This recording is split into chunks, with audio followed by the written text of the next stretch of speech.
would much rather see you drive to their shop for a full checkup than be towed in for a complex repair. Give Pals a call today to schedule your next service appointment. 352-414-2984. What? A nationwide warranty, 36 months or 36,000 miles, whichever comes first? Pals looks forward to servicing you and servicing your vehicle. 352-414-2984. Shamrock Security Systems, 629-3223. Shamrock Security Systems is located here in Ocala, Florida. Shamrock Security Systems is a top-rated alarm company offering 24/7 monitoring, video surveillance, fire and flood protection. You'll sleep a little better once the job is done. Shamrock Security Systems for over 31 years. 629-3223. Get a 100% free quote from Shamrock Security. 629-3223. We are proud to announce the Conservative Watch Hour on WOCA 96.3 FM and 1370 AM every Friday at 11 a.m. Hosted by Annie Marie Delgado, President of Trump Team 2020 Florida, and her co-host Ann Vandersteel with SteelTruth.com. We are serving a higher level of excellence, and we are the only program of this type in this market. Don't miss your weekly dose of conservative talk radio. WOCA 11 a.m. Fridays, 96.3 and 1370 a.m. Looking for fun and educational online activities for children? Then check out Teaching Tuesdays, the Appleton Museum of Art's free weekly art project video series. These educational videos feature art projects that can easily be done from home with basic art supplies and materials. A new video is posted each week at 10 a.m. on the Appleton's Facebook page, website, and YouTube channel. For more information, visit appletonmuseum.org. WOCA. Good morning. It's just gone 7 o'clock in the morning. Welcome to AM Ocala Live on WOCA.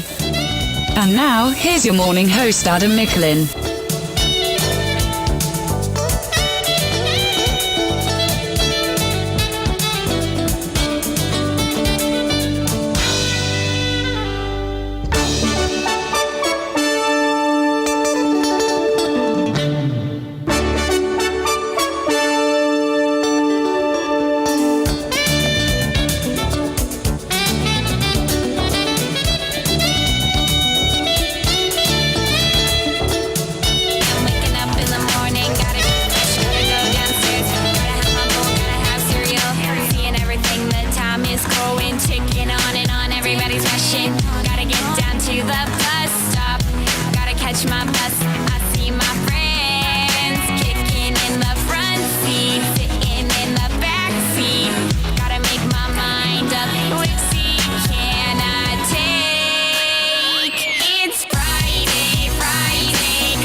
You're listening to AM Ocala Live, WOCA, the source, 96.3 FM, 1370 AM. Good morning, everybody. Friday.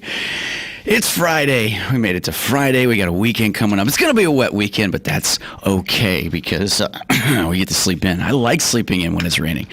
But nonetheless, that's just a little pick-me-up there. That's all that is. Just to welcome everybody to Friday, AM Ocala Live. I'm your host, Adam Micklin.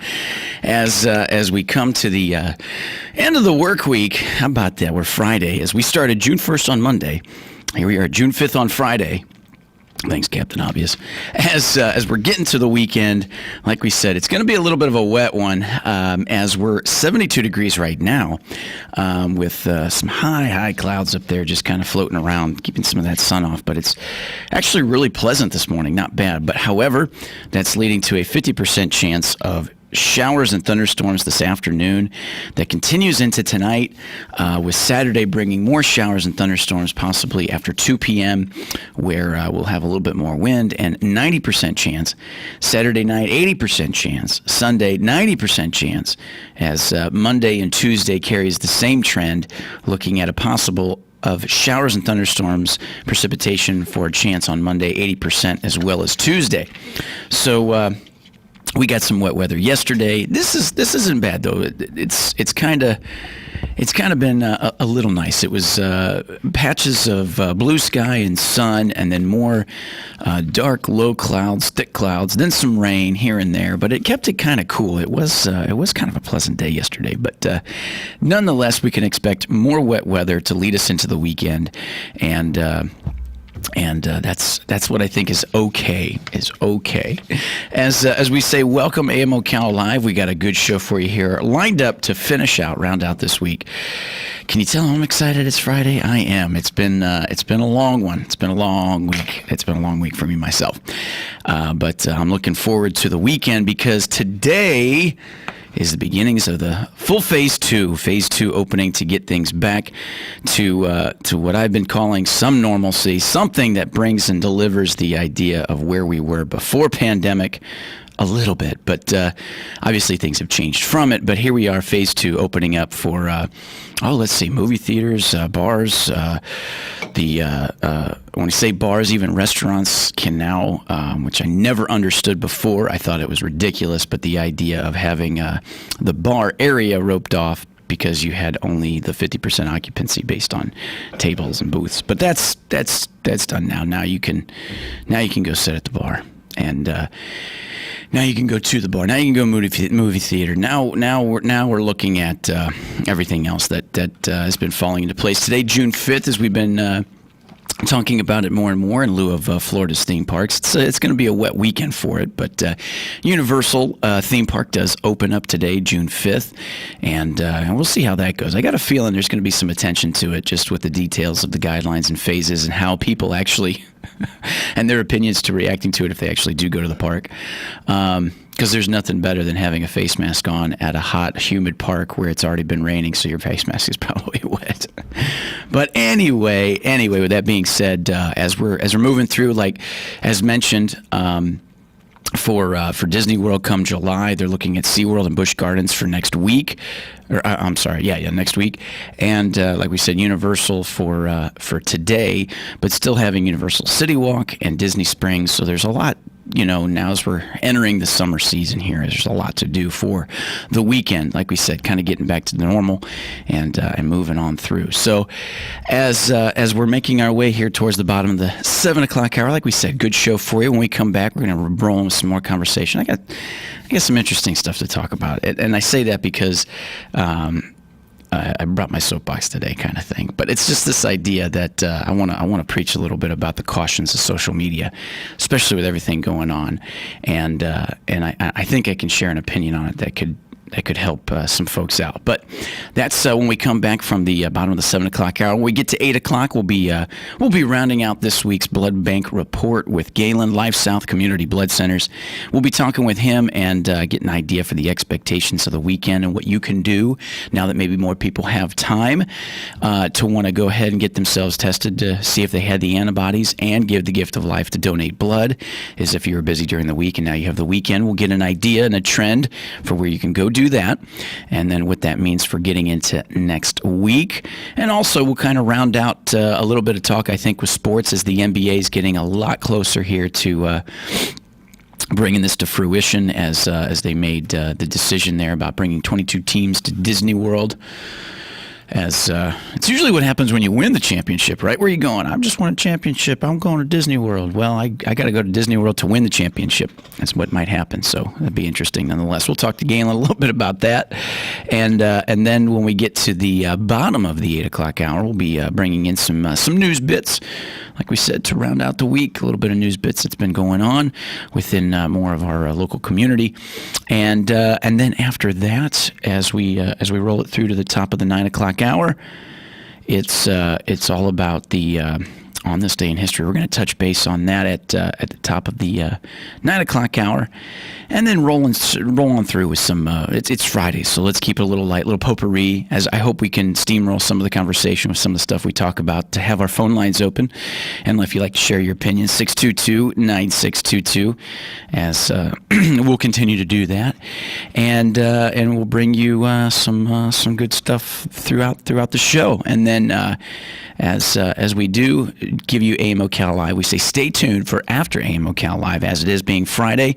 It'll be time for, at 11 a.m., the Conservative Watch Hour with Ann Vandersteel and your host, Annie Marie Delgado, as we'll be talking about, I'm sure, a series of events that have taken place, and then where the administration stands with that, and maybe some interesting facts and some news that they've got to bring along to the conversation as you get the opportunity to talk some conservative politics right here on The Source. AM Ocala Live is the setup for that, and then we'll knock them down. So stay tuned after AM Ocala Live for the Conservative Watch Hour right here, 96.3 FM, 1370 AM. As we said, it's Friday. Got to get down. It's Friday. Yes, like I said, I'm excited about it, and I hope I can carry that energy through the airwaves. I got a can of a Starbucks espresso here, double shot espresso, just to kind of kick it up a notch. Bam. And I'm sure that'll run out by about 9:45. We'll see how we get. We'll see how far we get with the show from there as far as conversation goes, and then maybe we'll get a second wind. But nonetheless, as we're coming through and through here.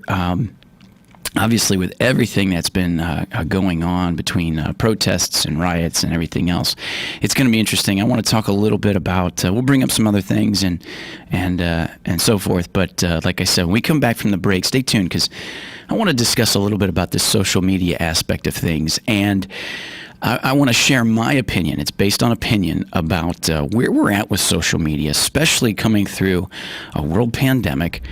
And the crisis that was with that, and then to where we're at with everything on the justification of protests and the non-justification of rioting, but all, coming back to George Floyd and everything that happened in Minneapolis, and where we're at now with all the discussions, all the conversations, all of the soapboxing that I think a lot of people are doing because they feel it's easy to back and get behind something to stand for some justice, and that makes sense. But we're going to talk more about that, like we said, when we come back, and to give everybody a little bit, I think, of a how do you say it, like a hall pass when it comes to social media, or something to do to zoom out a little bit and to not take things so deep. But as we said.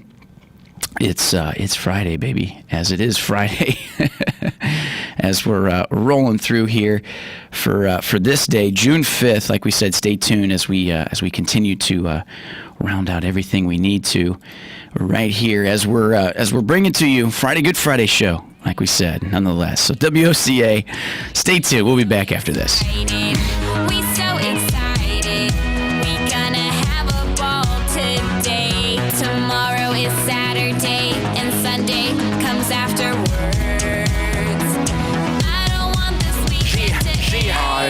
Rebecca Black, so chillin' in the front side, in the backseat, I'm driving, cruising, fast lanes, switching lanes, with a car by my side.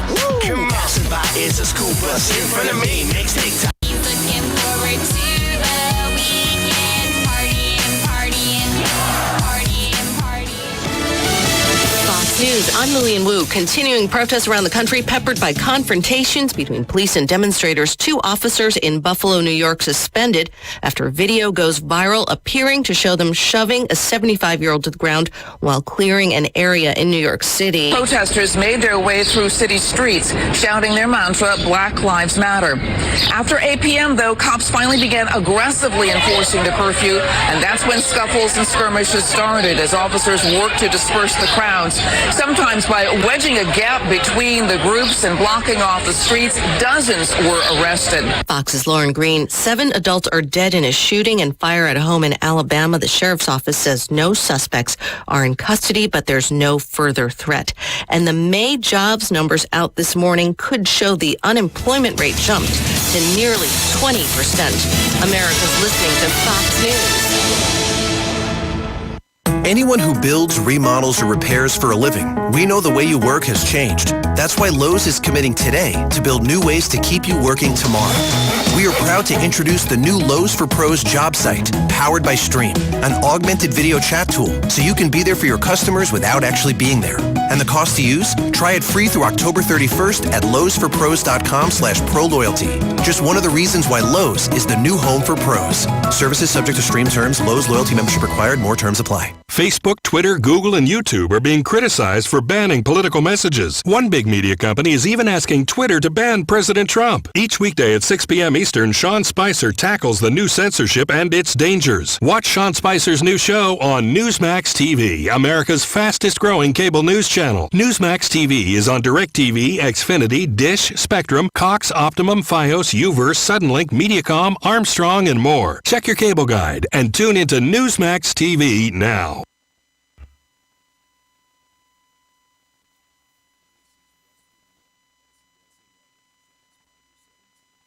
Broadcasting from the Paddock Mall Studios, this is WOCA, Ocala, Gainesville, The Villages, 1370 AM, 96.3 FM, The Source. On June 10th at 10:35 a.m., Adam's guests will be from Ruby Slipper LLC to talk about their car seat cover, a specially designed heavy-duty double-layered seat cover with a unique sliding action that allows passengers to swivel into their car. Created by Catherine Miles, the Ruby Slipper car seat cover can help with mobility for anyone who has such difficulty. Again, that's 10:35, June 10th. It's news you can use from Catherine Miles and your friends here at WOCA, The Source. Howdy folks, RL here for Dairy Queen again to tell you about what's hot and what's not. Dairy Queen has some of the best char-grilled chicken breasts on earth, as well as their chicken breast salad. And the burgers are exceptional, cooked on a real grill for the best flavor and less fat. And for dessert, blizzards are unequaled. Personally, banana split is my all-time favorite. Dairy Queen Silver Springs, where we always treat you like kings and queens. Are you a medical provider that doesn't like to settle for the same boring scrubs? Scrub Paradise in Ocala has a wide selection of top brand scrubs with embroidery available and the newest medical shoes and accessories. Every medical provider should look as great as the care they provide. Scrub Paradise is just off Easy Street next to Shoe Carnival in Ocala. Stop by today or give them a call at 352-873-4368. That's 352-873-4368. Hi, Matt Wilkerson here, your Verizon representative with news that will hum your car, make it smart and safe. How? With the new Hum device by Verizon. You can rest assured you're never alone. Flat tire? Lost? Accident? For $10 a month, Hum by Verizon has you covered. And I will come to you in Marion County to install the Hum for free. Time to call me at 352-528-0020. Are you ready to hum along? Call 352-528-0020. Want protection? Hero Mammoth covers only your nose and is made in the U.S. from U.S. source materials. Eat, drink, and breathe better. www.heromammoth.com. This is Jan from Palm Garden. Now that our governor is slowly reopening our state, the number one question I get is, when can I visit my loved one at Palm Garden? The quick answer is that I don't know. I can tell you that we were the first to close and will likely be the last to reopen in order to protect our residents. Limiting visitors, screening, and masks will also be likely.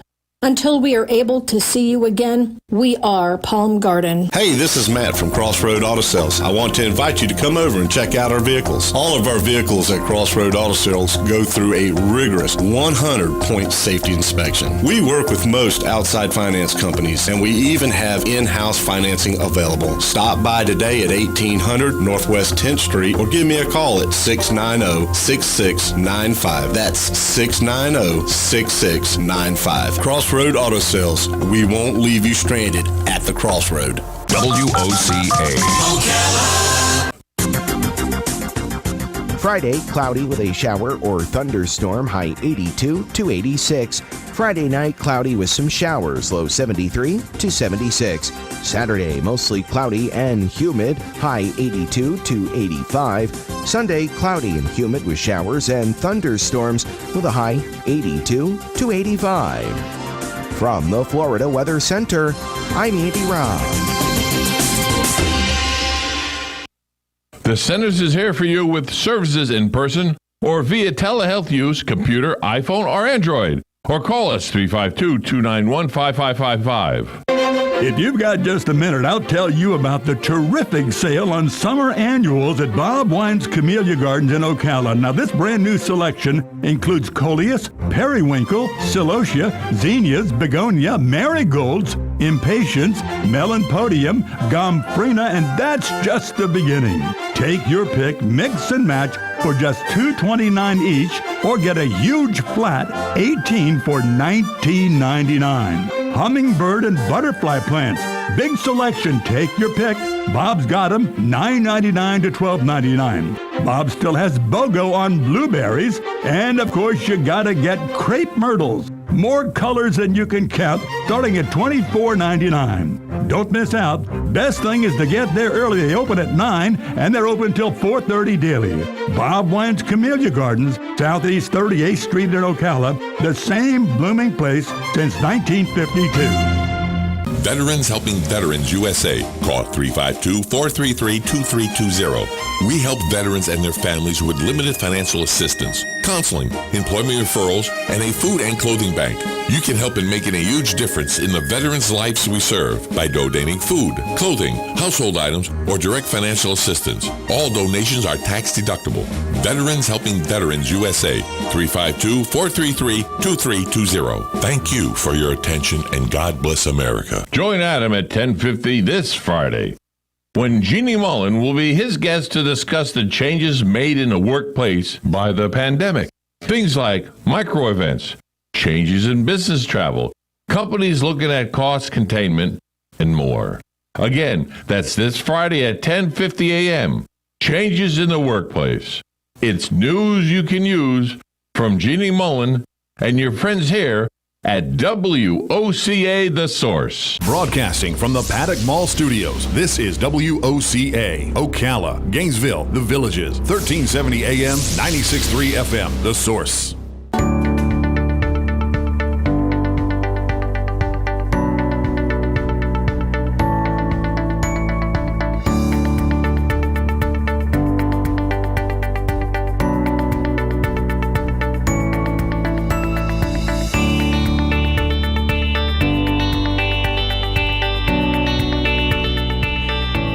Good morning, everybody. You're listening to AM Ocala Live on WOCA, The Source, 96.3 FM, 1370 AM. Broadcasting to you live from the Paddock Mall, streaming live, YouTube Live, WOCA, The Source Radio.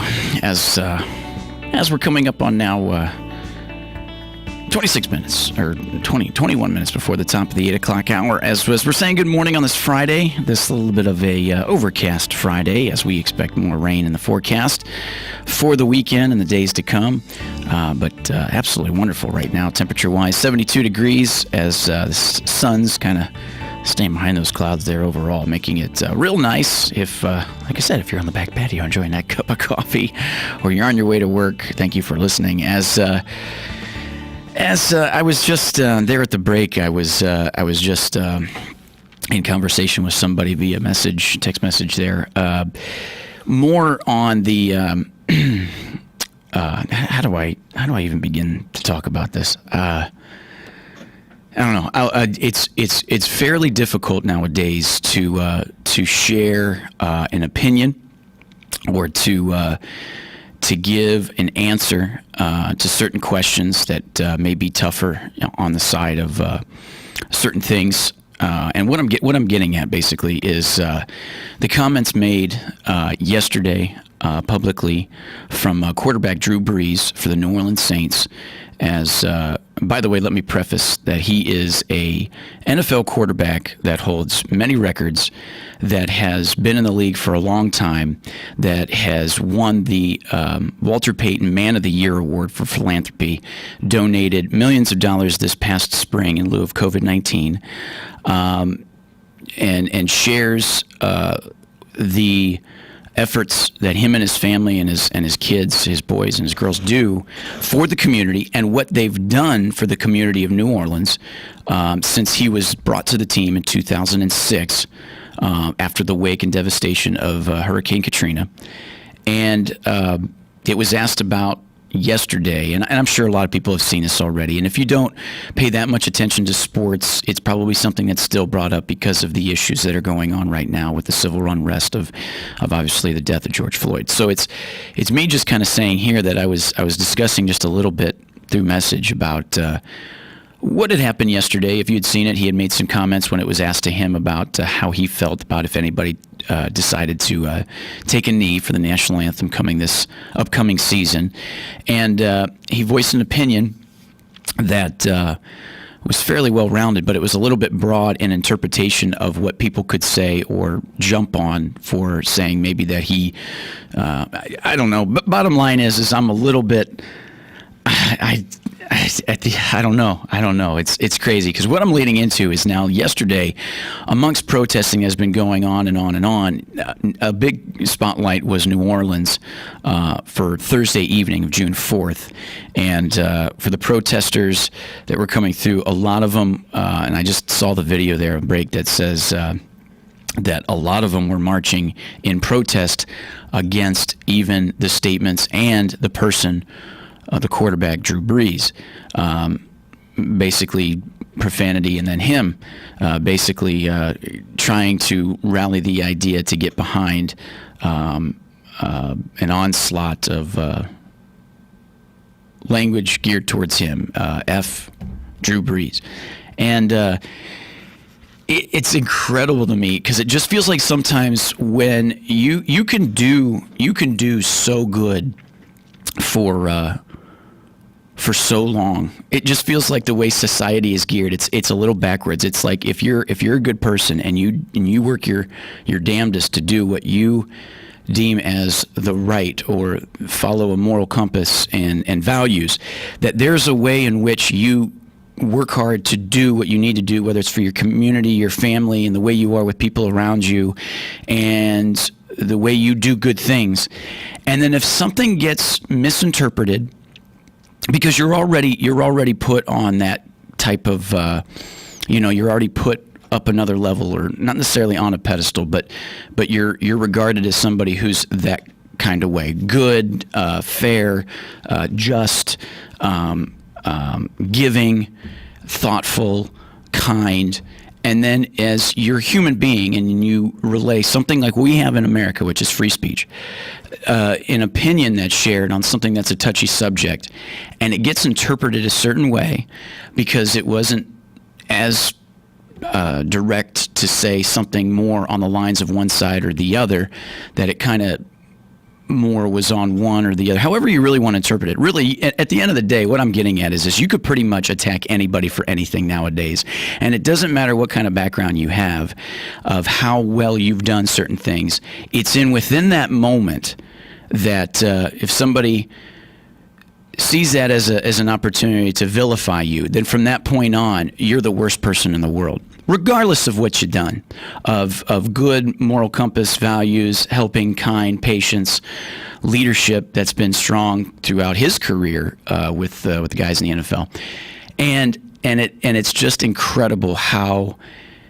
that works nowadays. And yet, sometimes if you're on the opposite end and you struggle, you're not as well guided with a moral compass. Your values from time to time stray, and you're not represented as always the kind, just person within the group that you're in. If anything, sometimes you're considered an a-hole or something like that. But then you do one good thing in the light of everybody in the spotlight, and now you're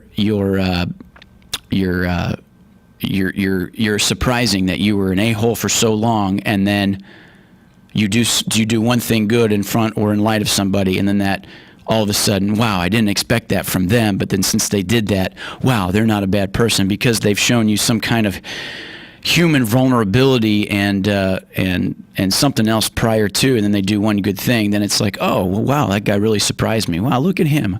I'm pretty surprised. He's a jerk, but man, I'm on board now. It's somewhat backwards in a way. And I really truly feel that with what's going on right now in the country, it's so hard to even speak on opinion. So many people are asking actors, athletes, people in leadership positions, their views, only to attack them later about what they say, because we're so polarized for all of these concepts that come through and through, whether it be whether it's something as incredibly complicated like the conversation of racism, or it's something as convoluted like the discussion about COVID-19 to whether or not we should open things up with the economy or have government protect the people in lieu of a deadly virus. It's absolutely incredible where we're at now. And this kind of segues into what I was leading into for the beginning of the bottom of the 7 o'clock hour there. And I said, when it comes to social media, I had an opportunity last night to spend some time on it, and folks, you gotta understand, and this goes for the older generations that may be a part of Facebook and have been into it for some years now. Folks, you got to zoom out and you got to realize that Facebook is completely geared to what you already have as a political view. It feeds your views no matter what. And even if you have friends on both sides of the aisle, so to speak, it fuels whatever is going to make the conversation more complicated, because I really truly believe that there is one giant troll on social media, especially Facebook, from all the information that's been coming through the last few days. Because everybody wants to, so to speak, take a stand, have a voice, but the idea of social media is not the place to necessarily do it. It's there to convey the information quicker, say as a video or something that's going on in real time. But other than that, you have to zoom out and realize that it's geared already to what it knows your political views are, number one. Number two, it's there to make you upset. It's there to make you emotionally attached to some view. It's there to ruffle your feathers. And with everything that's going on, you cannot take social media and Facebook like a Walter Cronkite early day news report as it was for your evening back in the 1950s and 60s. And I'm saying this because everything now that comes through with media, and I'm part of it, I get it, is you got to zoom out to say that none of this is all of the content you have to take with so much grains of salt. You got to do your best to not get emotionally invested.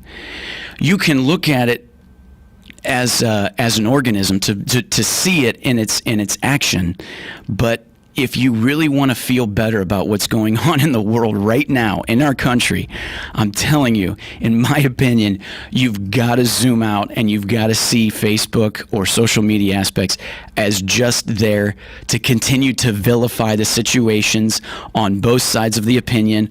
The conversation is not to be had there. The conversation is so different in the real world. The conversation between all race, colors, and creeds is so different face to face when there is a possibility of confrontation, when there is a possibility of expressing an opinion that might not be based on fact, and then you get called out on it. That does not happen on social media. It doesn't. So you cannot use social media as any investment for what is actually fact, especially with what's going on right now. Doesn't mean you can't always. There's always going to be something that's at least cited at some point if it's something bigger, and then you realize that there's a source that's attached to it if there's something else. But what I'm saying is like watching Facebook yesterday and watching it for the last few days has been an absolutely incredible, almost like social experiment in itself, as what we're going through as a nation, to have something like that. And I've got, like I said, it's geared towards your political views. If you lean somewhere more towards the middle, you're going to still have the excited, extreme comments or posts from different things, and then you're still going to have stuff that's more rooted in the middle. But at the end of the day, it's there to make you emotionally invested in one comment, one meme, even if it's supposed to be something that's funny or comedic in a way. It's supposed to do that to make you feel that, like, yeah, these people are ridiculous. And I can laugh about it because it's on the side of humor. And anybody else is a lunatic for that, because at least I can laugh at it. That is the thing about it. You have to zoom out. You have to look at it as like that's geared towards making anybody, like I said, emotionally invested. It's crazy, because what I'm getting at too is the idea of how news is given to us. And I think that there's certain generations of folks, older generations, that used to be able to trust news more so. I look at my grandparents and the time I spent with them before I moved to Florida. I got the opportunity to live in their world for a little while. When we would have dinner, we would turn on the TV and have news playing while we were eating dinner. And what's changed is how a lot more of the gotcha journalism is based on what people's opinions are, reporting that as news. But you got to understand, they grew up in an era that had a justification of an hour of evening news that was cited well, that was reported, and it came from them, or it came from that news source, and it was more factual to say, hey, here it is. It's not one side or the other to push an agenda. It's like a jury trial. They're just supposed to provide the evidence, the facts of the case, and that gained trust. And then here we are, years and years later, and it's almost as if they've preyed on that. And then social media, I can tell, even not just for older generations, but even for some of the younger, it's there to incite emotion or attachment to a certain post or comment or whatever. And then here we are. We zoom out, we're looking at a guy who was asked a question. Number one, he decided to actually do a Q&A kind of thing and actually get asked the question about somebody taking a knee for the upcoming season. It's not like it even happened. It's not like somebody did and then he was asked to comment on it. It was a projection of an idea that could happen later, and he made a comment on it. Props for even just sitting there to say, yeah, I'll answer this question. Putting yourself in that arena is tough alone, and that shows you some character. But then to have it come down to where he even feels that maybe the statement he made affected his own teammates and who he is as a leader, needed to justify that by maybe making an apology to clear or make it more apparent of what he was trying to get at, to not really necessarily offend his teammates or the folks around him, to not make him feel like he was attacking or anything else, and then he's vilified for that. I don't know. It's crazy where we're at right now. But I'm saying, folks, as you come to the weekend, God, we need a weekend. That's why I'm excited that it's Friday. Because the way in which we handle the work week, work, kids to school, getting home to make dinner, conversations with our coworkers, the news in the background, the social media when we take a break. When a weekend comes, it's almost, we get a better chance to detach or unplug. And I implore you this weekend, for most people, to do your best to unplug for a little while. And we need the rain. Let the rain come, so that way it just feels like even more of like a cleansing, of washing things away for this palpable, tumultuous air of just angst. We already have had enough anxiety with everything that's been going on with COVID, and it just feels like everything that we are looking at to find out what's going on, because we want to know. Of course we do. We know what was done in Minneapolis was unjust, and we all have stated that, we're on board with the idea of having a peaceful protest to understand that there's awareness. The same way we have Breast Cancer Awareness Month and Prostate Cancer Awareness Month or whatever. It's to obviously bring awareness and then have that awareness compile enough to want to bring change. We all get that. We all understand that. But so much is just getting murky that I almost feel that there's somebody, like there's one giant troll on Facebook that is just fueling fire for emotions and passions that are evident right now in everybody's wheelhouse, everybody's mind, whatever side you're on, whatever it comes to, how you're supposed to feel if you're a small business owner. The media is telling you how you should feel if you're a small business owner. And if you don't feel that way, then you're part of the problem. You're supposed to feel a certain way about the protesters. If you don't feel that way, you're part of the problem. You're supposed to feel a certain way, one side or the other, about the rioters. And if you don't feel that person's way about it, you're their enemy, but then you're that other person's friend. But then if you thought of it the other way, it's vice versa. We need a weekend so bad. We need a weekend so everybody gets the opportunity to kind of settle out a little bit, unplug, and just try to decompress these emotions that are so much attached to everything that's the onslaught of media that's getting thrown at us. And I just thought it'd be worth to share my opinion, because I guess I have a radio show, and I think that was worth saying something for today. It's absolutely incredible where we've come. I read the On This Day in History stuff, and I am so excited to bring that to you guys day after day, because I'm learning things that we've gone through as a nation that I'm sure at those times, different times altogether, I get it, with technology, with people's mindsets, I get it. But it just goes to show you that when I read that, there's certain things in history that you realize, wow, I bet that was a crazy time. And we're in one now. And if anything, that's a way to leave it for a Friday going into the weekend, especially here now, summertime, is that we're going to get through this. We will. And I just think one of the avenues that it means to get towards the means to the end is not taking ourselves so seriously all the time like the media tells us to do. They take themselves so seriously all the time. My goodness. You ever wonder what they do to decompress? It's incredible.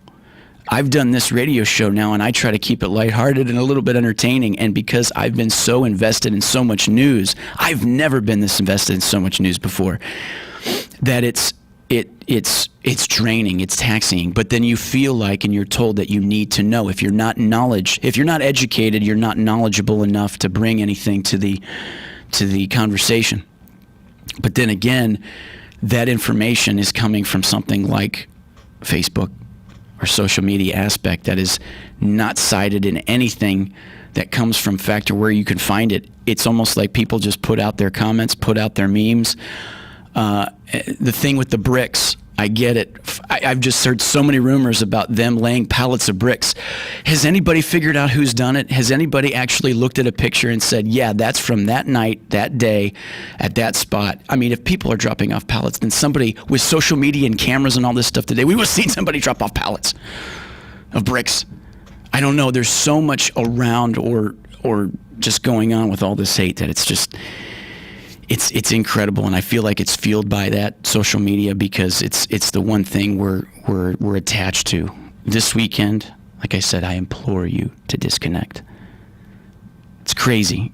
It is crazy times, but at the same moment, we're still all human, and we're capable of being vulnerable, but we're capable of such incredible things too when we start to think on a more positive way.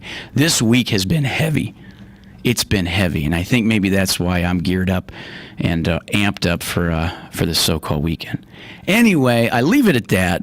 We got a good show for you coming this way. For those who are wondering, I probably went around in circles a little bit, but my point is, disconnect this weekend. Don't take Facebook and social media so serious. Don't get emotionally invested in those social media sites. Relax. Thank your neighbor, shake his hand, have a conversation with somebody, because it's different in the real world when you have confrontation expectations. Anyway, WOCA, we're back after this.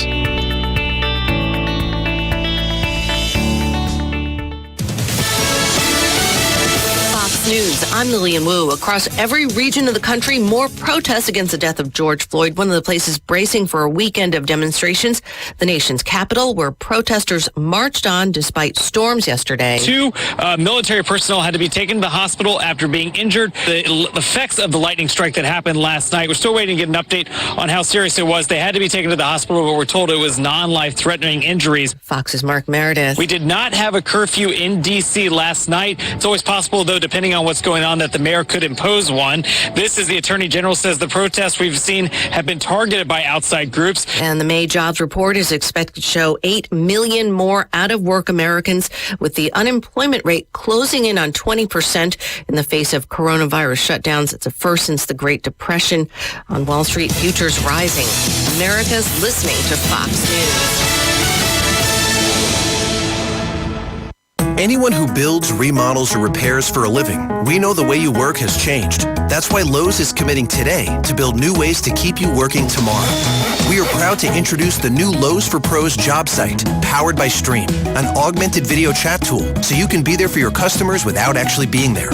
And the cost to use? Try it free through October 31st at lowesforpros.com/proloyalty. Just one of the reasons why Lowe's is the new home for pros. Services subject to Stream terms. Lowe's loyalty membership required. More terms apply. Facebook, Twitter, Google, and YouTube are being criticized for banning political messages. One big media company is even asking Twitter to ban President Trump. Each weekday at 6 p.m. Eastern, Sean Spicer tackles the new censorship and its dangers. Watch Sean Spicer's new show on Newsmax TV, America's fastest-growing cable news channel. Newsmax TV is on DirecTV, Xfinity, Dish, Spectrum, Cox, Optimum, Fios, Uverse, Suddenlink, Mediacom, Armstrong, and more. Check your cable guide and tune into Newsmax TV now.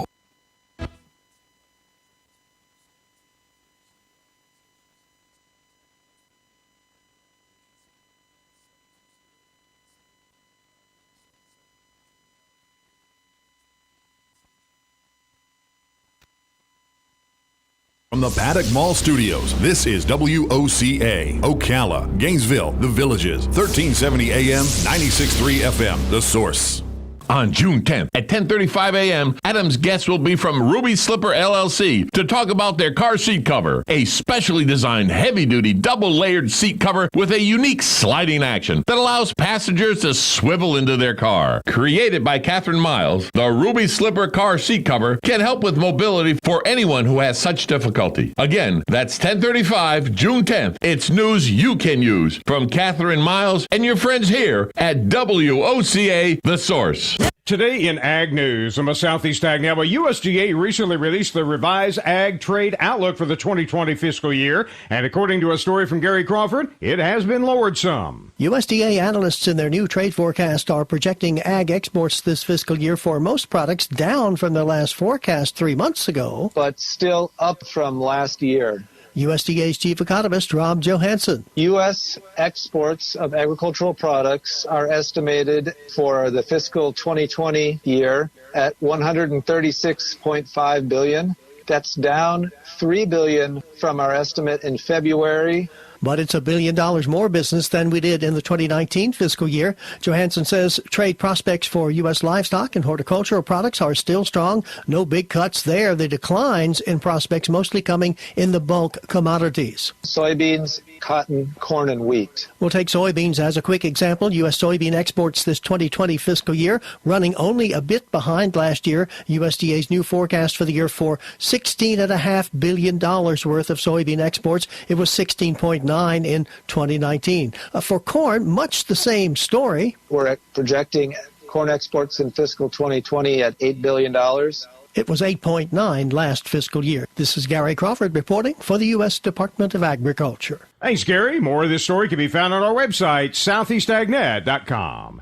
Maintaining your crops is as important now as it's ever been. Howler, a revolutionary fungicide from AgBiome, can help. It provides long-lasting protection from a broad spectrum of foliar and soil diseases that affect fruits, vegetables, and other specialty crops. Howler is OMRI listed, has multiple modes of action, and has minimal pre-harvest and re-entry intervals. It's flexible, easy to use, and is available right now. Call 855-946-9537 or visit agbiome.com/howler to learn more. Randall Wiseman, Southeast AgNet. WOCA. Friday, cloudy with a shower or thunderstorm, high 82 to 86. Friday night, cloudy with some showers, low 73 to 76. Saturday, mostly cloudy and humid, high 82 to 85. Sunday, cloudy and humid with showers and thunderstorms with a high 82 to 85. From the Florida Weather Center, I'm Andy Robb.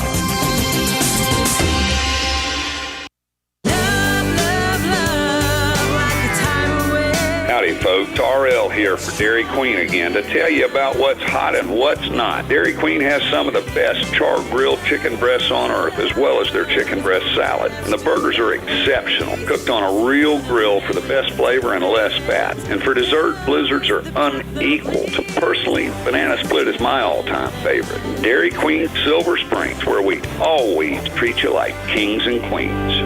Are you a medical provider that doesn't like to settle for the same boring scrubs? Scrub Paradise in Ocala has a wide selection of top brand scrubs with embroidery available and the newest medical shoes and accessories. Every medical provider should look as great as the care they provide. Scrub Paradise is just off Easy Street next to Shoe Carnival in Ocala. Stop by today or give them a call at 352-873-4368. That's 352-873-4368. Hi, Matt Wilkerson here, your Verizon representative with news that will hum your car, make it smart and safe. How? With the new Hum device by Verizon. You can rest assured you're never alone. Flat tire? Lost? Accident? For $10 a month, Hum by Verizon has you covered. And I will come to you in Marion County to install the Hum for free. Time to call me at 352-528-0020. Are you ready to hum along? Call 352-528-0020. Want protection? Hero Mammoth covers only your nose and is made in the U.S. from U.S. source materials. Eat, drink, and breathe better. www.heromammoth.com. This is Jan from Palm Garden. Now that our governor is slowly reopening our state, the number one question I get is, when can I visit my loved one at Palm Garden? The quick answer is that I don't know. I can tell you that we were the first to close and will likely be the last to reopen in order to protect our residents. Limiting visitors, screening, and masks will also be likely. Until we are able to see you again, we are Palm Garden.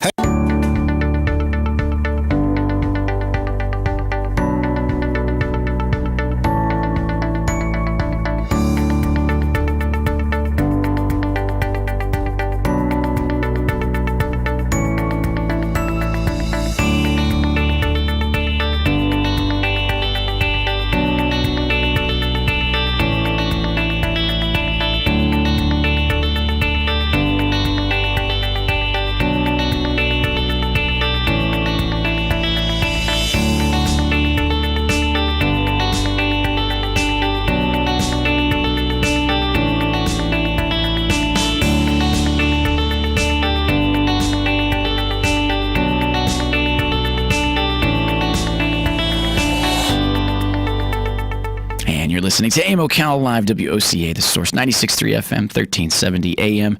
Broadcasting to you live from the Paddock Mall. Streaming live, YouTube Live, WOCA, the source radio, as we are 8 minutes past the 8 o'clock hour. We got Galen on to round out this week. Good morning, my friend. How you doing today? Hey, what's going on, Adam? Good morning. Sounds like you're working from home today. Yeah, I am. That's nice.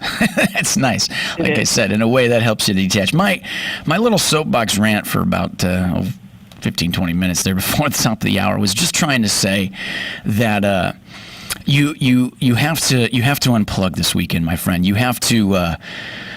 Social media has gotten to a point, man, where I truly believe that there is one giant troll right there now on everybody's social media feeds that are just giving things to incite emotion that goes one side or the other, or brings you to the middle and then throws you radically to one side or the other again. I really feel like there's some kind of strings. There's some puppet master, dude. I really believe that there's something going on there when it comes to this social media, especially an outlet like Facebook. I don't know. What do you think? Well, I mean, I gave up on Facebook a long, long time ago. I was an early adopter and probably got rid of it much earlier than most people, just because of that. And I think it's probably more about because of the way you consume Facebook is, you have to be friends with people, and therefore you realize that your friends are. Well, they're idiots. So and that's honestly why I quit. I realized, you know what, I don't need to know the deepest, darkest secrets of all my kind of friends, people that I walk past in the grocery store once every 8 or 9 months, are all of a sudden friending me on Facebook. But again, you have to remember we are now in this society where we are judged by how we intake social media, right? And I really believe the riots are 10 times worse because of social media, because people are looking to get that you nailed it kick. You nailed it. And Maybe that likeness. Right. Maybe and that's the point I was trying to make with it. Nailed it. Right. You look at the people who are standing in front of somebody who's putting up plywood, right, and they're posing for photographs for Instagram, or just holding a sign. I saw maybe one of the most atrocious things I've seen in a long time on social media, where there was a child, and she was probably 2 or 3, and she was holding a sign, and it said, with an arrow on it, it said white privilege. And this little 2-year-old girl is holding a sign that says that, pointed with that at her face, and underneath it said Black Lives Matter. Now, it's not the little girl's fault, but the parent should be slapped upside the head as hard as they can. Not because whether it's true or not we can debate, but to put your child into that. Now, one of the things they talk about all the time is not to force your views on the next generation. Let them be their own people. So that it's gotten so many views and so many likes. I'm sure her mother, who posted it, is so proud of herself, and that she feels like such a champion for social justice right now. Right. And in reality, her daughter had no idea what she's doing. Racism, as I've said many times, is a learned trait. You put a room full of 3-year-olds, they're all going to fight. Laugh and cry and hug, pull each other's hair and then bite and then hug and then laugh and share and giggle. You're right, my friend. And it's not incredible. Share. There will be one who takes everything to the corner. Yeah. Because they want it all, and then 5 minutes later he's trying to give it all away. I mean that's what 3-year-olds do. They're gonna take naps. Hopefully, you have a room full of 3-year-olds. They all nap at the same time. But that would be heaven. But again, I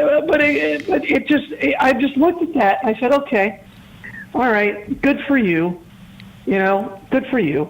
Because I remember when social media was just basically brag book, right? Yeah. You put everything on Facebook about the great meal you were eating, the sunset or sunrise you were looking at, and all the great people you knew.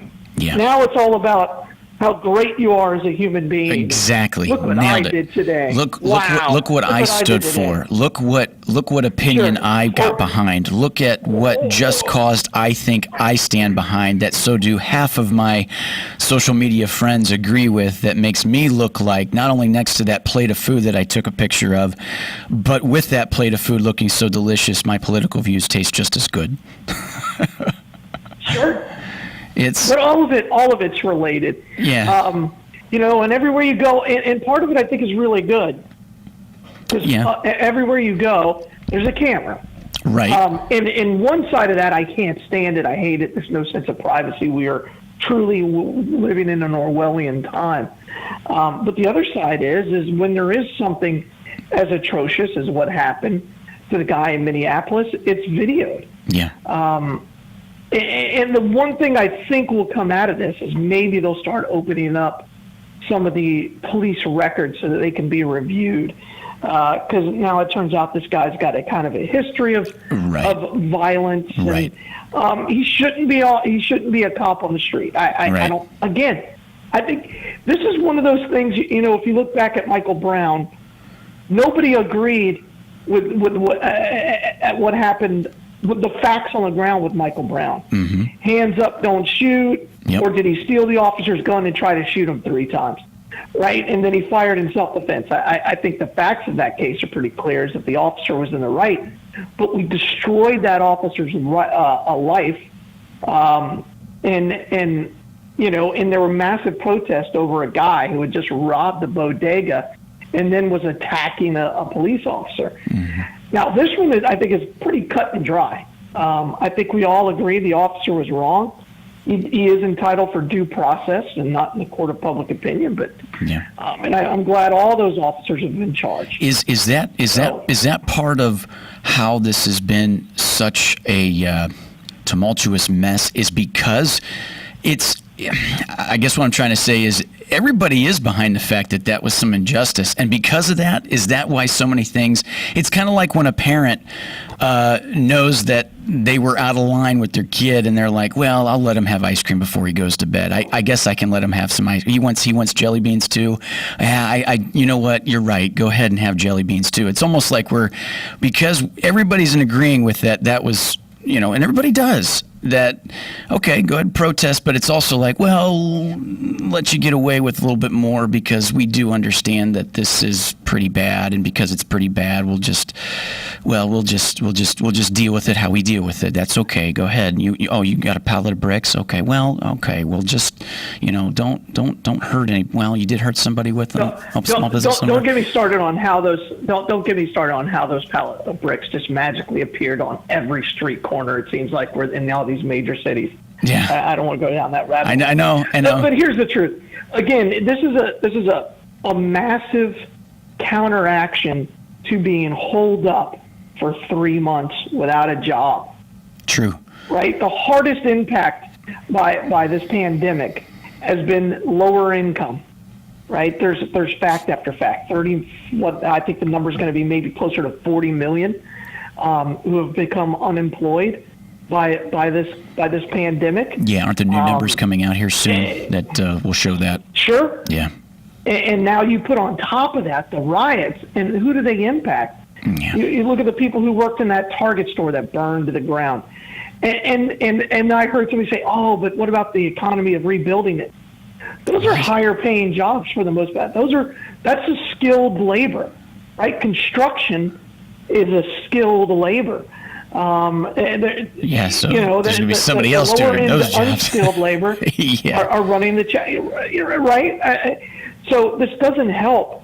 Black unemployment was at a record low. Now it's probably going to be close to a record high in the last 50 years. It's all part of it, and and again, if our leaders would have stepped up and led earlier, I don't think this would have happened. Now they're going after people who don't even agree with them, but you can't even have a conversation. Mm-hmm. Apparently, it's now it's wrong to be patriotic and to feel good and to think about how your grandfathers, what they did for this country, and not just their grandfathers. In some cases, some of their parents who died in Vietnam or Korea, or my father-in-law served in Korea, so. I served in the Navy, and I like the national anthem. Mm-hmm. If you don't like it, I understand. I don't like it, but I understand it. Sure. And I fought for that freedom for you to have the ability to do that.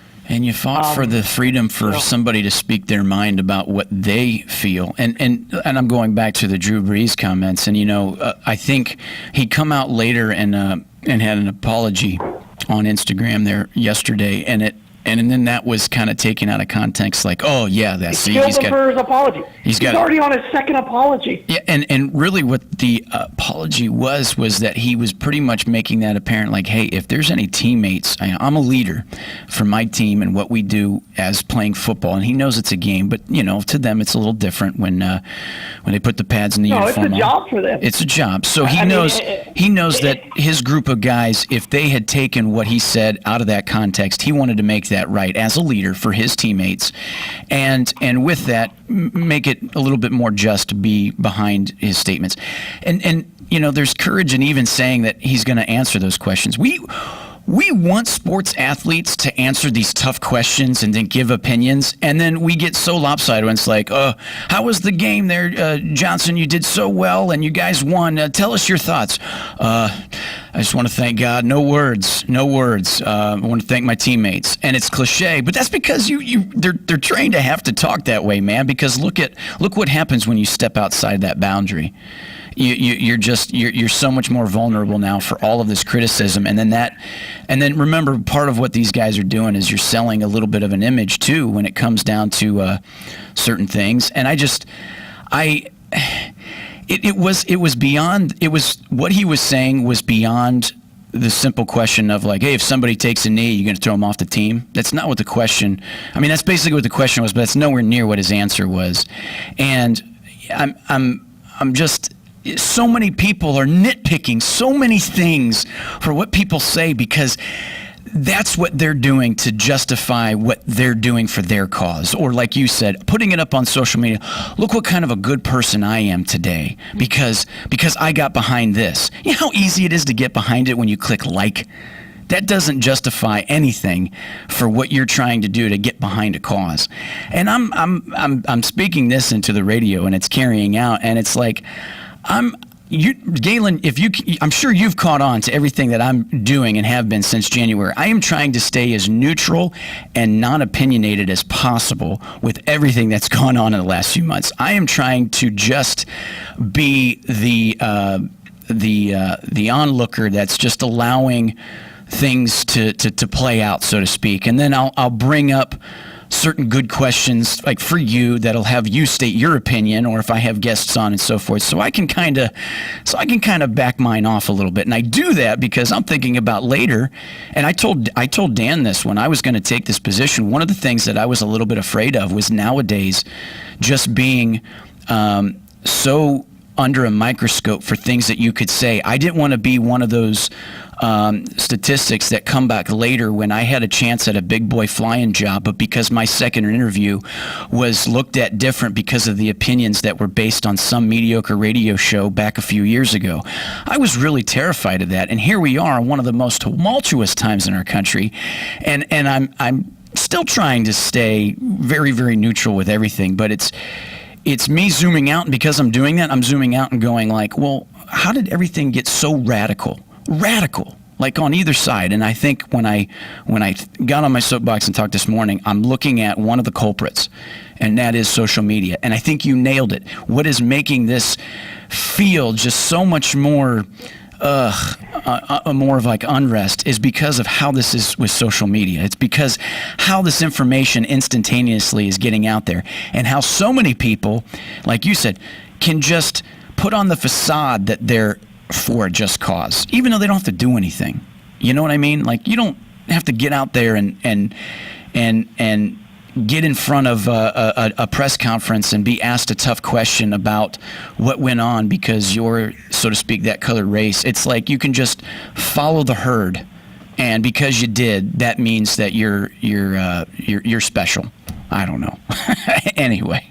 Well, it's obvious that I know you're a big fan of Drew Brees, and that one hit a little close to home. I get it. Because, dude, I look up to what he's done. I sometimes put myself in the mindset that, boy, I'd like to get financially secure enough.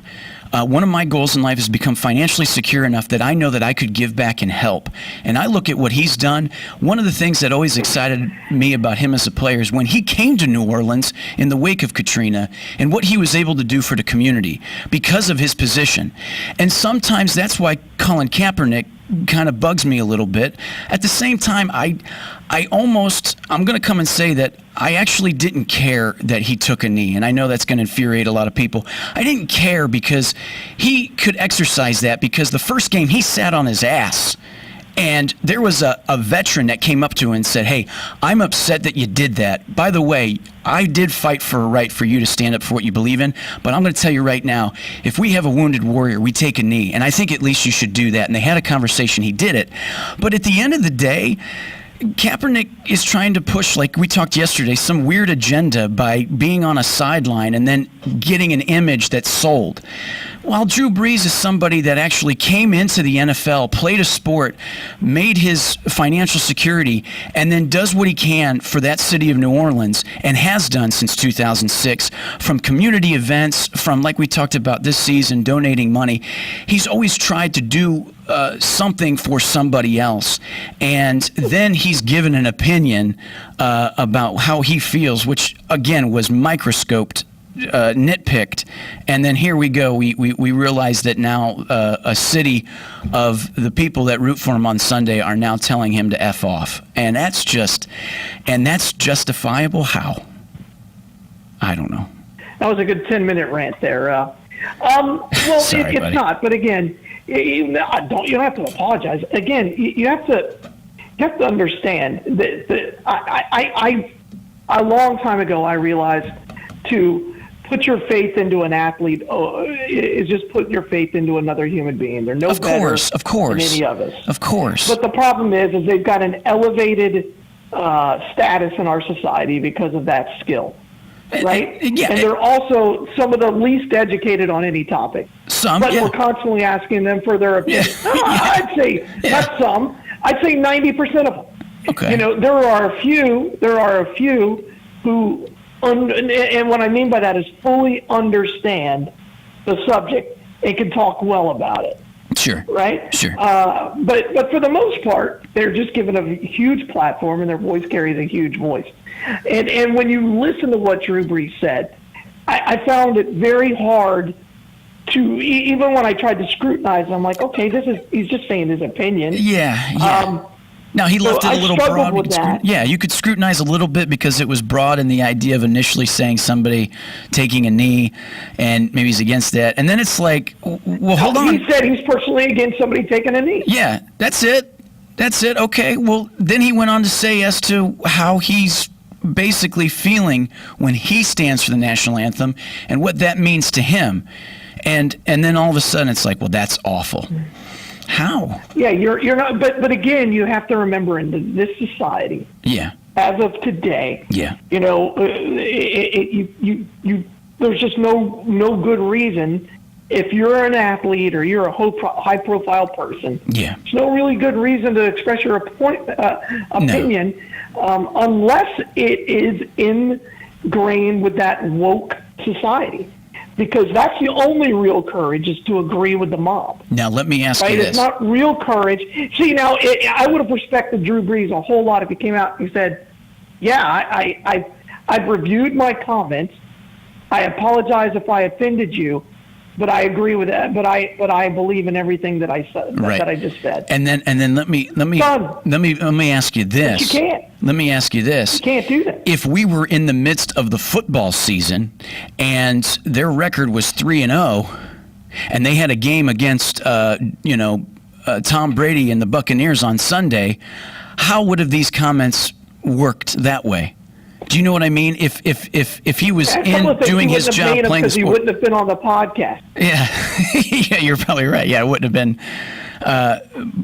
But it's just, I don't know. And anyway, when I zoom out and I look at all of that, it's just the agenda for everything right now. It's more of a justification to vilify and hate, because that's how some people feel right now. They feel hate, they feel unrest, and it's misery loves company. And sometimes I think that's where we're at right now. It's easier to get behind negative, no matter how many people say, yeah, you got to stay positive and keep a good mindset, stand up for what you believe in, and yada yada. But at the end of the day, I think that's where we're at right now. Maybe going back to what you said at the very beginning, maybe if there was certain leadership that would have nipped this in the bud earlier on and given and led by such examples, it wouldn't be as bad as it is right now, I guess. I don't know. I don't know. I'm nobody, man. So again, it's just I just try to. You'll get past. I like golf, flying, and sports. That's what I do. That's what I try to do, and I try to raise a 2.5-year-old in this world. You don't have the third. Yeah, I try to. You don't have the third one, and Yeah. Just turn it off sometimes. Nothing wrong with that. Exactly, and that's the underlining foundation of today's show. Unplug this weekend, folks. Unplug. Give yourself a chance to decompress, and even though it might rain, go outside and charge up your energy. Do something Rain's that makes you feel good. good. Coronavirus, it helps kill it. Yeah, it does. So we got that going. Yeah, and you be cautious too. There's still a UV index when it's somewhat cloudy, like it is, which isn't good for coronavirus either. My friend, as we come to the bottom of the 8 o'clock hour here with a lot of passion and frugality, let's talk a little bit before we go to break. Just where the Bloodmobile is going to be today, and what's the expectations for the weekend if somebody wants to get out there, give the gift of life, and donate blood. Yeah, again, just go to lifesouth.org. That's where you can find all the information. And today the Walmart tour continues. This weekend we'll be out at Walmart at Dunellen. Today we're going to be out at the Walmart in the Villages. So just come by and see us, and we're always at on the Boulevard right there at 1607 East Silver Springs Boulevard. Good. You got big plans for the weekend, my friend? No, got to go down to Tampa for basketball practice. Hey, that's good though. I'm glad they're back playing hoops, and good luck to your boy this weekend for that. As I know, that's a big thing. I know it's a little bit of work for you, but for him to have something to get back to, that's huge. And hey, we're in phase 2. High schools open up Wednesday. That's right. Yeah, high schools open up Wednesday for sports. So which is awesome. It'll give these kids something to do. Phase 2 right now, as we're getting into it today, that means the bars, the theaters, they're opening back up. Okay, that's a good thing. Let's dwell on that maybe a little bit. But my friend, you have a great weekend, partner. I look forward to chatting with you on Monday, and you take her easy, buddy. Appreciate it. All right, bye all. And WOCA Ocala, WOCA The Source, 96.3 FM, 1370 AM. Friday show, folks. We made it to the weekend as deep breath, woosah. More good show coming up for you. AM Ocala Live, your host, Adam McEwen. Stay tuned, and when we come back, we'll do our best to put you at ease here, get into that weekend. WOCA back after this.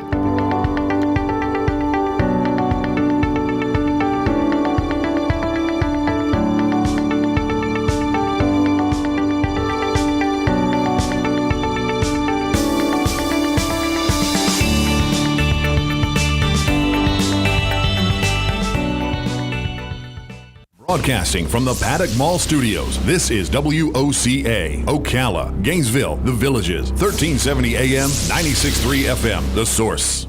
On June 10th at 10:35 a.m., Adam's guests will be from Ruby Slipper LLC to talk about their car seat cover, a specially designed heavy-duty double-layered seat cover with a unique sliding action that allows passengers to swivel into their car. Created by Catherine Miles, the Ruby Slipper car seat cover can help with mobility for anyone who has such difficulty. Again, that's 10:35, June 10th. It's news you can use from Catherine Miles and your friends here at WOCA The Source. WOCA. Friday, cloudy with a shower or thunderstorm, high 82 to 86. Friday night, cloudy with some showers, low 73 to 76. Saturday, mostly cloudy and humid, high 82 to 85. Sunday, cloudy and humid with showers and thunderstorms with a high 82 to 85. From the Florida Weather Center, I'm Andy Robb.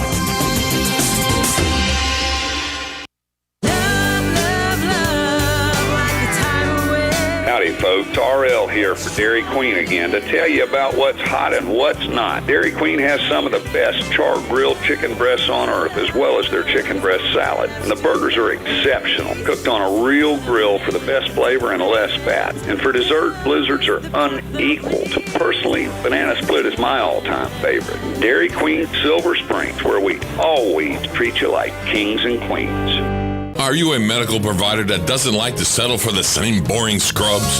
Scrub Paradise in Ocala has a wide selection of top brand scrubs with embroidery available and the newest medical shoes and accessories. Every medical provider should look as great as the care they provide. Scrub Paradise is just off Easy Street next to Shoe Carnival in Ocala. Stop by today or give them a call at 352-873-4368. That's 352-873-4368.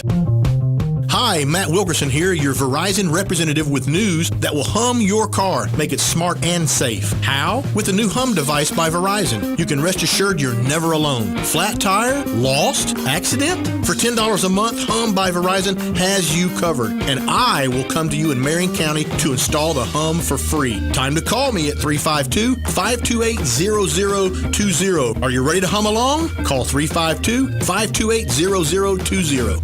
Want protection? Hero Mammoth covers only your nose and is made in the U.S. from U.S. source materials. Eat, drink, and breathe better. www.heromammoth.com. This is Jan from Palm Garden. Now that our governor is slowly reopening our state, the number one question I get is, when can I visit my loved one at Palm Garden? The quick answer is that I don't know. I can tell you that we were the first to close and will likely be the last to reopen in order to protect our residents. Limiting visitors, screening, and masks will also be likely. Until we are able to see you again, we are Palm Garden.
You're listening to AM Ocala Live, WOCA, The Source, 96.3 FM, 1370 AM. Broadcasting to you live from the Paddock Mall. Streaming live, YouTube Live, WOCA, The Source Radio. As we just wrapped up with Live South Community Blood Centers there, talking with Galen, venting to Galen. Oh, as we're moving on through, as we want to give a shout out to all that, take time to give a shout out to the proud sponsors of that segment, and they have been for a while. Great friends of the station, Palm Garden Health and Rehabilitation Center. We want to thank Palm Garden Health and Rehabilitation Center, located at 2700 Southwest 34th Street in Ocala, where they offer the skilled nursing, the physical, occupational, and speech therapy, and amongst other things. If you have any questions on how they've been handling COVID-19 and where they're coming for the month of June, they definitely encourage you to give them a call. They can answer the questions better directly. Give them a call, 352-854-6262. And with Penn Flooring, with the Palm Garden Health and Rehabilitation Center, of course, we're going to give a shout to Penn Flooring as well, family owned and operated. They've been serving Marion County for over 30 plus years. Every bit of that that business's success has been to their unrivaled customer service. That's something they stand and are proud of, and they do well at. So they are a full-service flooring company that is dedicated to finding the best solution for your flooring needs, with experience in both commercial and residential fields. You can find them 1201 Southwest 17th Street in Ocala, and you can get a hold of them, 352-351-3420. They're open Monday through Friday, 9 a.m. to 6 p.m., and Saturday, 9 a.m. to 5 p.m., even up until 5 on Saturday. That's pretty good. That's pretty good. As we were talking a lot of things, one of the things I'm excited to bring you into is the weekend. As much as we're talking about that, so much going on that there's so much controversy right now with so many things, and I was sort of giving my opinion a little bit. One of the things I touched on is, and I admitted to, is when taking the position for famed Larry and Robin. They've been doing this for so many years, and taking on this position as host. One of the things I was a little bit worried about is maybe having just how many things are under a microscope nowadays with what a lot of people say. That's just one of the things I was worried about. So I think one of the reasons I share the platform of this show as an open table conversation talk radio, because I want to hear things from all sides. So many things that I've learned in my short 35 years on this earth, 36, as I forgot my own age there for a minute, 36 years old, is that there's so many sides to a story, and as you get older, you realize that even with history, that they try to paint a certain thing or visual way about things when there is so many sides to a story, and so many what's the word, perceptions, or there's so many, just basically even like what we've discussed before about going through COVID-19. There's so many different perceptions of how you dealt with the COVID-19 and the coronavirus, or still are, and we still are. We're still in it, and that's what we're saying is kind of what is the little bit of fuel to the fire of everything that's on now, and what's the saying? It's got to get worse before it gets better. Is this the worst? Is this the worst? Does it get better from here? Is this almost rock bottom, so to speak, and it gets better from here? It's something on the side of optimism to look for, or something like that. But nonetheless, we've got a good show for you here to roll on with, and it's Opinion Day. Give us a call, share your thoughts, share your opinions. I don't care what side political views you have. I don't care at all. I want to have good conversation. That's what makes for good radio. 622-9622. If there's anything you want to share, please do. And just as a what do they say? As a I'm running out of words now. Everything too. I'm running out of words. I've gotten to Friday and my vocabulary is shot. It's the only one I can think of is the T word, tumultuous. It's the only word I'm stuck on it. It's Pee Wee Herman's word of the week. Anyway, I'm just saying that the clause is to everything that I do here. I'm not an expert on anything. I'm a human being. I'm a man that's just trying to make it in the world like everybody else. But the opportunity to have something that lets my voice be heard a little bit, because my voice is there to carry out through everybody listening, to let them know that they have a voice to bring to the conversation. And that's what it's about. It's about conversation. And I'd like to share that with you. And that's what we're doing right here at AM Ocala Live, 622-9622. There was one thing we didn't get to with Galen, which I wanted to talk about, was in lieu of the NBA, as some sports looking to come back as they're getting a little bit more consistent here with what they want to do to bring things back to the season, as the NBA approves the 22-team format to finish the season, as the NBA Board of Governors voted Thursday to approve a 22-team format to the start of the 2019-2020 season, July 31st, in Orlando, Florida, right here in our state. For those who aren't a fan of basketball, it might be something to pay attention to, considering it's in our own backyard now, right? And it might be that little distraction. And I say anybody who's maybe not into sports a whole lot, maybe as sports gets back up, it's that little bit of distraction we need. And I think about that overall is we don't have a whole lot outside of what's going on to distract ourselves. Like when I say unplug this weekend, you unplug, and then the only thing you have left to do is watch a movie or read a book. But there's no sports, so to speak. And I think a lot of what we do is based on having that little bit of distraction. And even if you're not a big sports fan, it's just sometimes that's where the conversation goes, and you can get excited to have something else to talk about instead of it's so negative. But NBA, like we said, the NBA Board of Governors voted Thursday to approve a 22-team format to restart the 2019-2020 season. July 31st in Orlando, sources told ESPN that the vote was 29-1, with the Portland Trail Blazers voting against the proposal, as the National Basketball Players Association has been working closely with leagues in the official plan.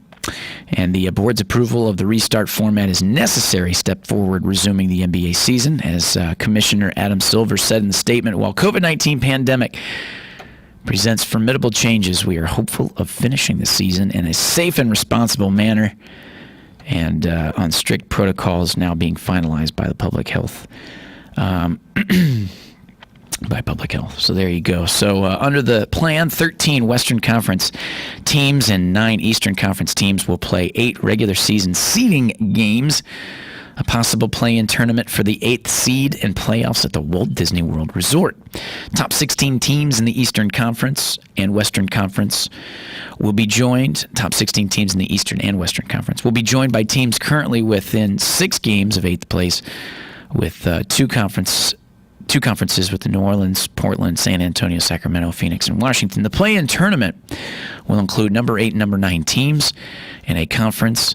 If the 9th seed finishes the regular season with 4 games the 8th, in that case, the number 9 seed would need to beat the number 8 seed twice to earn the playoff berth, while the number 8 would need 1 win from the 2 potential games. So, as the NBA said, the season's resumption and contingent on the agreement with the Walt Disney World Company, which owns ESPN, to use Walt Disney World Resort for all games, practices, and housing. And the teams will be training in Orlando starting July 9th through the 11th, as sources say. The league also offers dates beyond July 31st through October 12th season window, with the draft lottery on August 25th for the NBA draft. And sources told ESPN that free agency could begin October 18th, with training camps starting November 10th. Though teams were told to consider the free agency dates as flexible. Now, with that, the regular season will extend 16 days with 5 to 6 games per day. How about that? There will be 4 hours between games for each individual court to accommodate overtimes, cleanings, warm-ups. The league will be using 3 courts in the complex for games.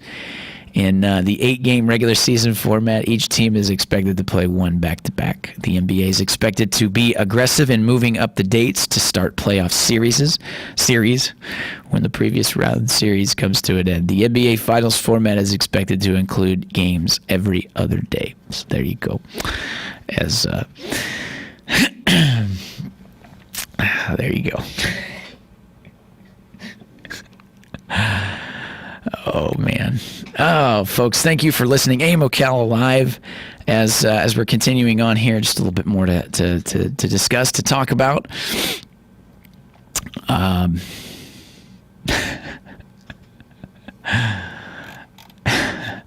As we're saying good morning here to you, just filling in some of the blanks here. I just had some thoughts and stuff, some stuff running through my head about where we're at and so on and so forth. But right now, the weather currently, as we've warmed up just a bit, light rain out there, 73 degrees, 50% chance of showers today, cloudy with a high near 84. Tonight, 20% chance rain, low of 71. And Saturday, 60 to 90% chance, like we were talking, so rain into the week. We're going to take a short little break here, and when we come back, we'll be getting into some good conversation. Give us a call, 622-9622, we'll be continuing this Friday show, this crazy Friday show, as we say. Good stuff. Anyway, WOCA Ocala, we're back after this.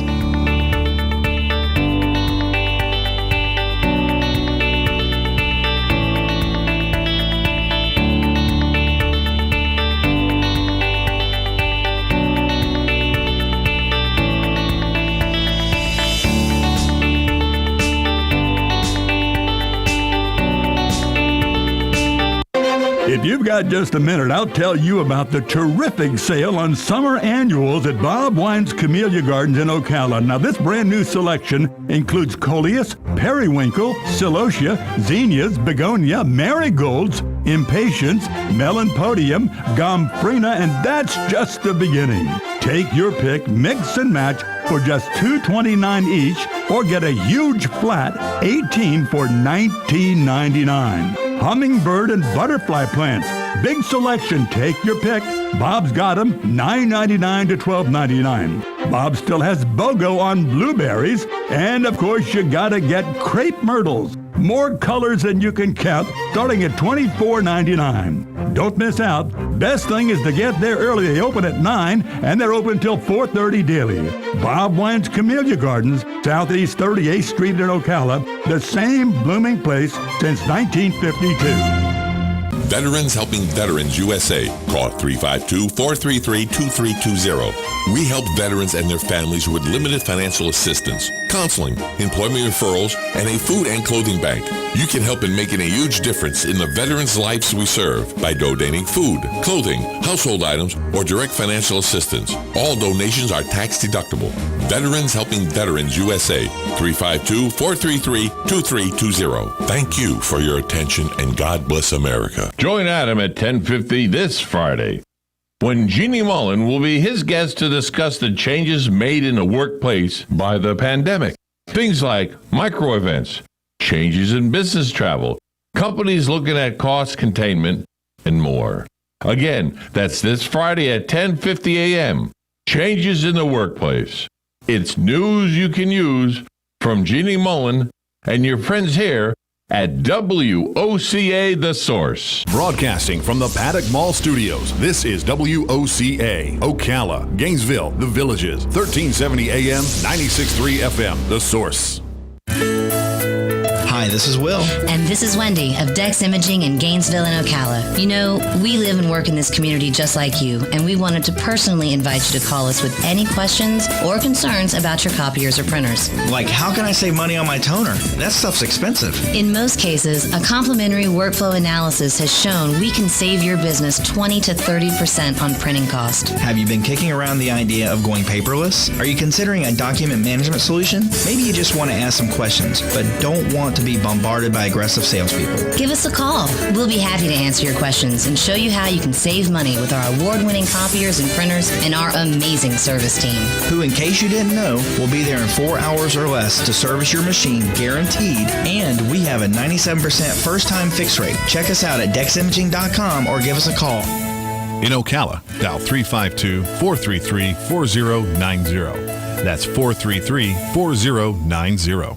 Pals Ocala Auto Repair fixes all makes and models. Pals makes sure that your vehicle's engine, mechanical, and electrical components are healthy at all times. Pals team would much rather see you drive to their shop for a full checkup than be towed in for a complex repair. Give Pals a call today to schedule your next service appointment. 352-414-2984. What? A nationwide warranty, 36 months or 36,000 miles, whichever comes first? Pals looks forward to servicing you and servicing your vehicle. 352-414-2984. WOCA.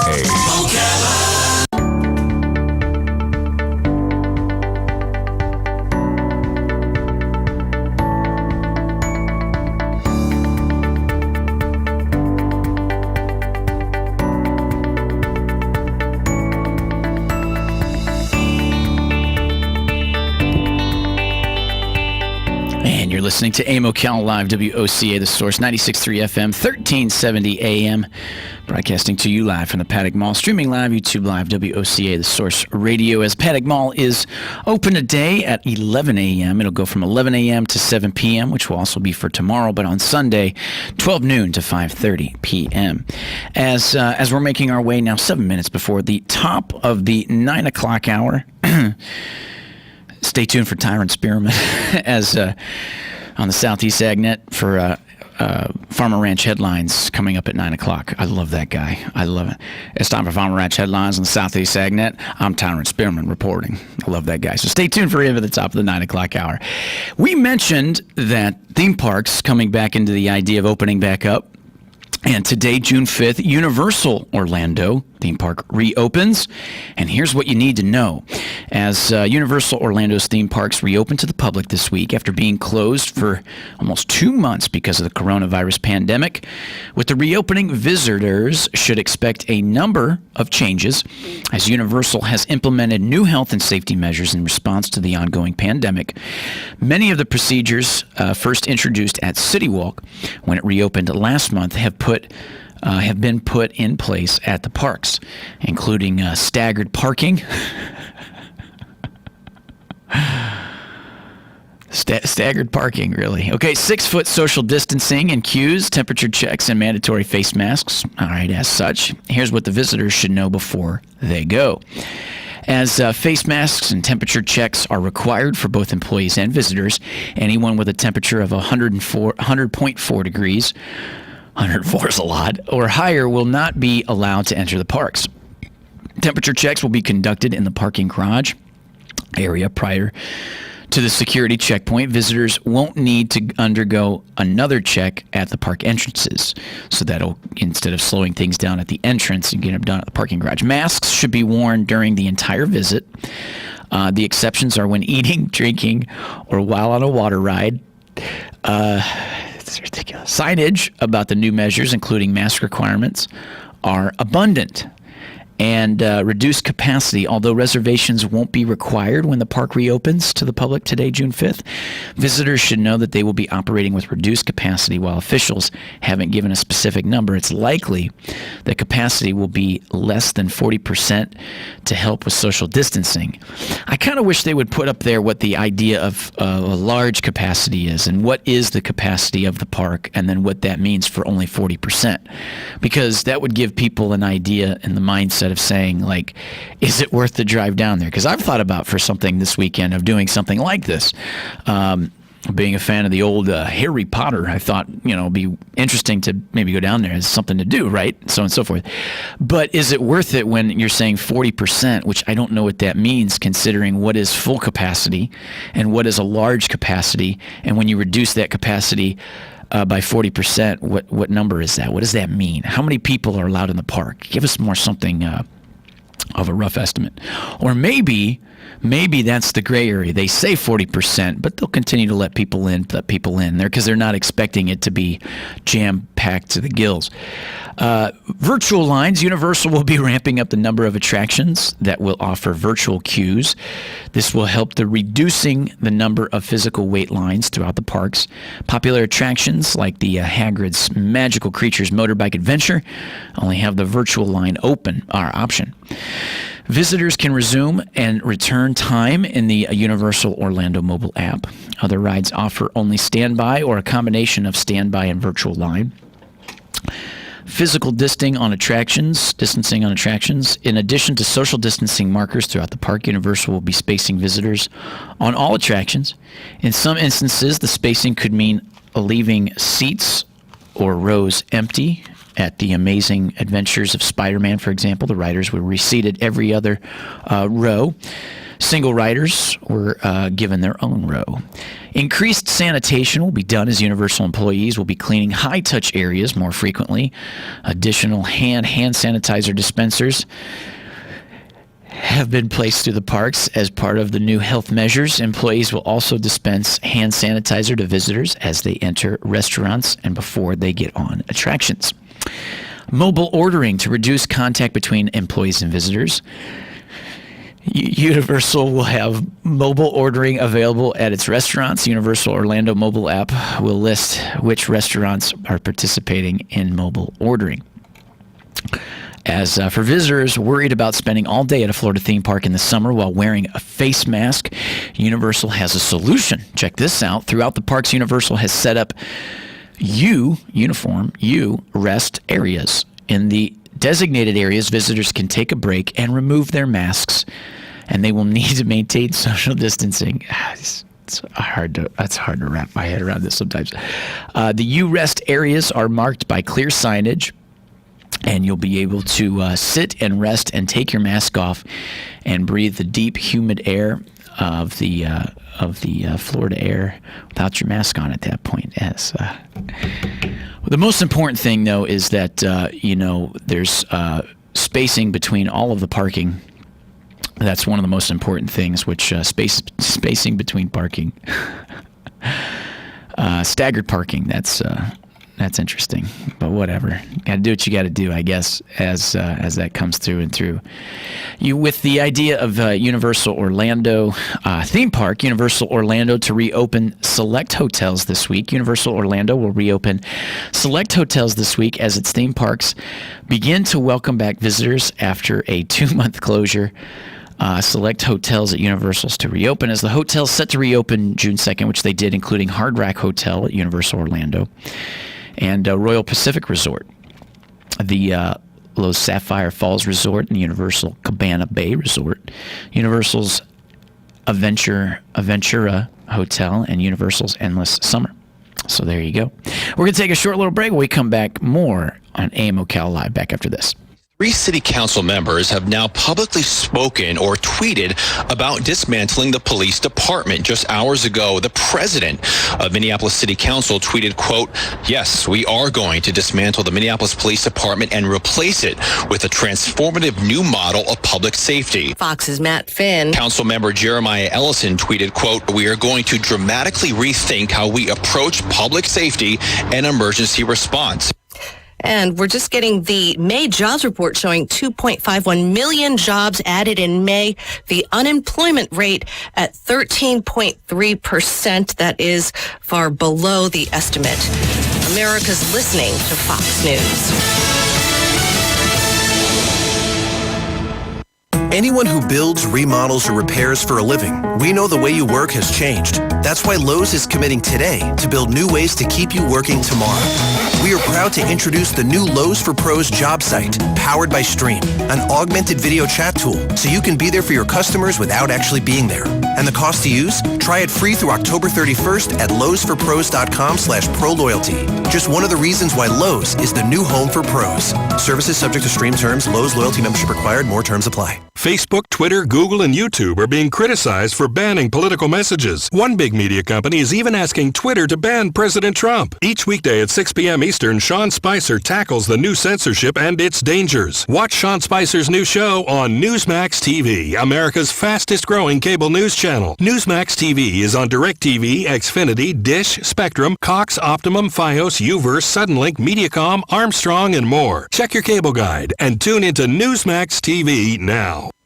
Broadcasting from the Paddock Mall Studios, this is WOCA, Ocala, Gainesville, The Villages, 1370 AM, 96.3 FM, The Source.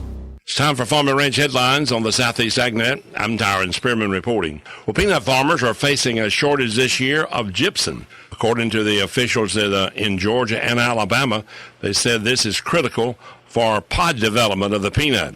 Glenn Harris of Georgia said the coal-burning power plants that produce a lot of smokestack gypsum this year have switched to natural gas or a cheaper fuel source. Either one way or the other, they have disrupted the supply of gypsum across the belt. Growers know that the lack of calcium in the peanut pegging zone to be absorbed through the hull can cause pops or no kernels, and that will reduce the yield. Calcium deficiency on peanuts can lead to pod rot as well. There are some alternates. Lime is one way that you can be used to get up your calcium level. U.S. Gypsum 500 is a mine product that's available. There's Top Flow, which is a field-tested 10-gallon per acre rate. That's available. But growers need to remember gypsum should be applied at early bloom or 30 days to 45 days after planting. Peak pod fill is around 60 days to 90 days after planting.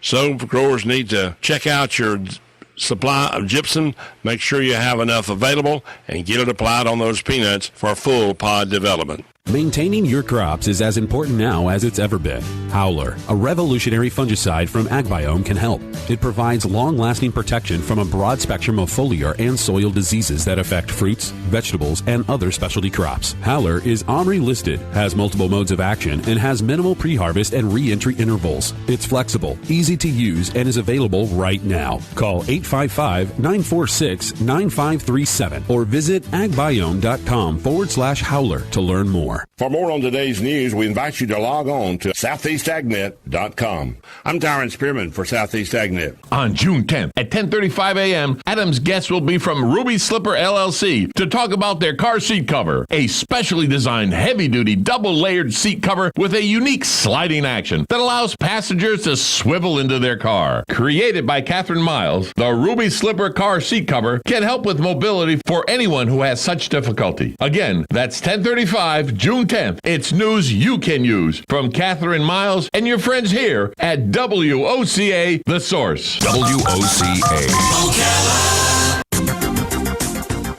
Friday, cloudy with a shower or thunderstorm, high 82 to 86. Friday night, cloudy with some showers, low 73 to 76. Saturday, mostly cloudy and humid, high 82 to 85. Sunday, cloudy and humid with showers and thunderstorms with a high 82 to 85. From the Florida Weather Center, I'm Andy Robb.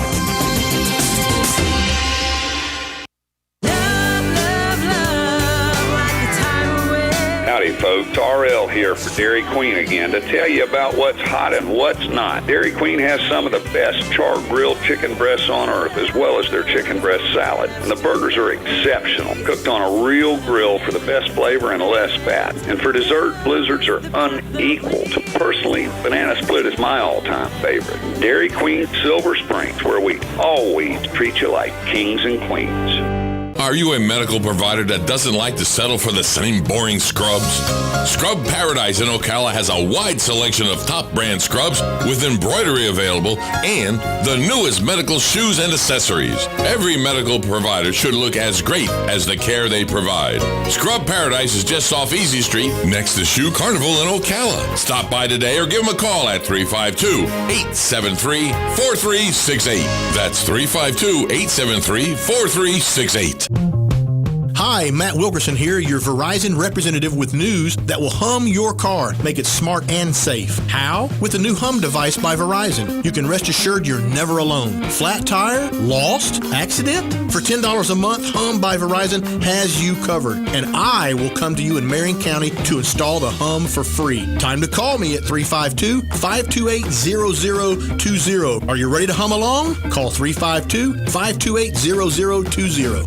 Want protection? Hero Mammoth covers only your nose and is made in the U.S. from U.S. source materials. Eat, drink, and breathe better. www.heromammoth.com. This is Jan from Palm Garden.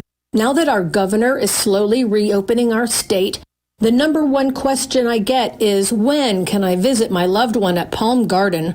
The quick answer is that I don't know. I can tell you that we were the first to close and will likely be the last to reopen in order to protect our residents. Limiting visitors, screening, and masks will also be likely.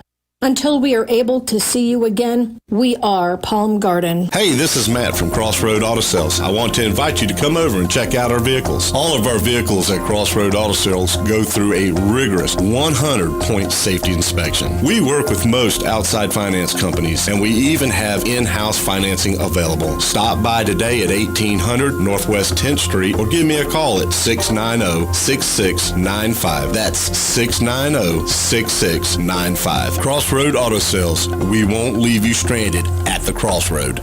The Centers is here for you with services in person or via telehealth use, computer, iPhone, or Android. Or call us 352-291-5555. If you've got just a minute, I'll tell you about the terrific sale on summer annuals at Bob Wine's Camellia Gardens in Ocala. Now, this brand new selection includes coleus, periwinkle, celosia, zinnias, begonia, marigolds, impatiens, melonpodium, gomphrena, and that's just the beginning.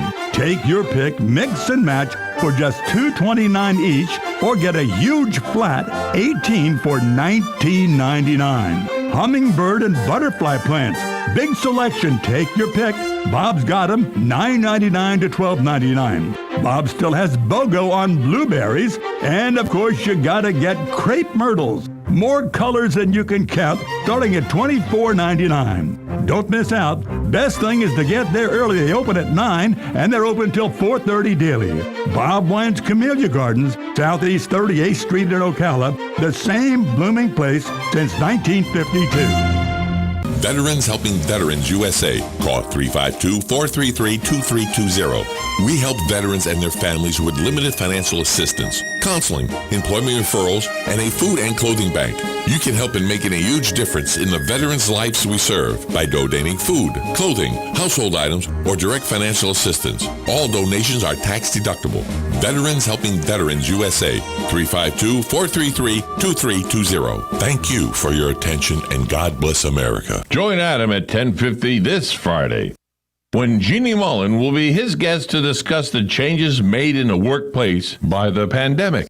Things like micro events, changes in business travel, companies looking at cost containment, and more. Again, that's this Friday at 10:50 a.m. Changes in the workplace. It's news you can use from Jeannie Mullen and your friends here at WOCA The Source. Broadcasting from the Paddock Mall Studios, this is WOCA, Ocala, Gainesville, The Villages, 1370 AM, 96.3 FM, The Source.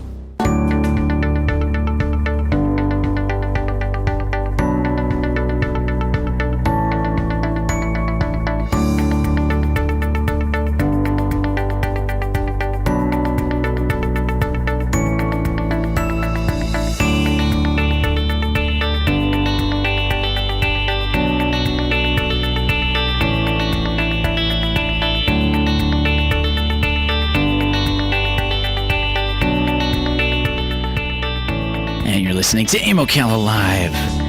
Good morning, everybody. Happy Friday. Rolling through here June 5th, this Friday, getting into the weekend. 96.3 FM, 1370 AM. Streaming live, YouTube Live, WOCA, The Source Radio. Has a little bit more to talk about. Just a reminder, our phone lines are open, 622-9622. If there's a topic you'd like to bring to the table, an opinion you'd like to share, although it's tough to do nowadays, isn't it? Because you don't want to be criticized for it too bad, or vilified, or way under a microscope, and maybe somebody interpreting things the wrong way, right? But nonetheless, the platform is with Talk Radio is to let everybody have their voice be heard, and if you'd like to have yours be heard, give us a call, 622-9622. This is a little interesting here is Marion County students will get a break on 2019-2020 grades. This one coming up here just posted yesterday. It says students whose grades dropped during the fourth 9 weeks will get to use their third 9 weeks grade as a replacement. How about this? More than half of Marion County students who received letter grades saw their grades drop in the fourth 9 week period, when they were forced to obviously go into the distance learning classes due to the COVID-19 pandemic. It says Jonathan Grantham, Marion County's Deputy Superintendent of Schools, told the school board that 19,247 of the 36,000 students who had received letter grades, or 53%, performed worse in at least one subject during the last 9 weeks of the 2019 school year. How about that? Marion County has 43,000 students, though not all received letter grades for a variety of reasons. The school board agreed that the district administrators at Thursday's work session to help the students whose grades dropped in any other subjects during the fourth 9 weeks, when compared to those in the third 9 weeks. For example, if a student made an A in English in the third 9 weeks and a D in the fourth 9 weeks, the D will be replaced with an A. The district wanted to hold the students harmless if grades declined due to pandemic. It says board members acknowledge that not all in-person classes are effective online, and many students fare better when taking it in person.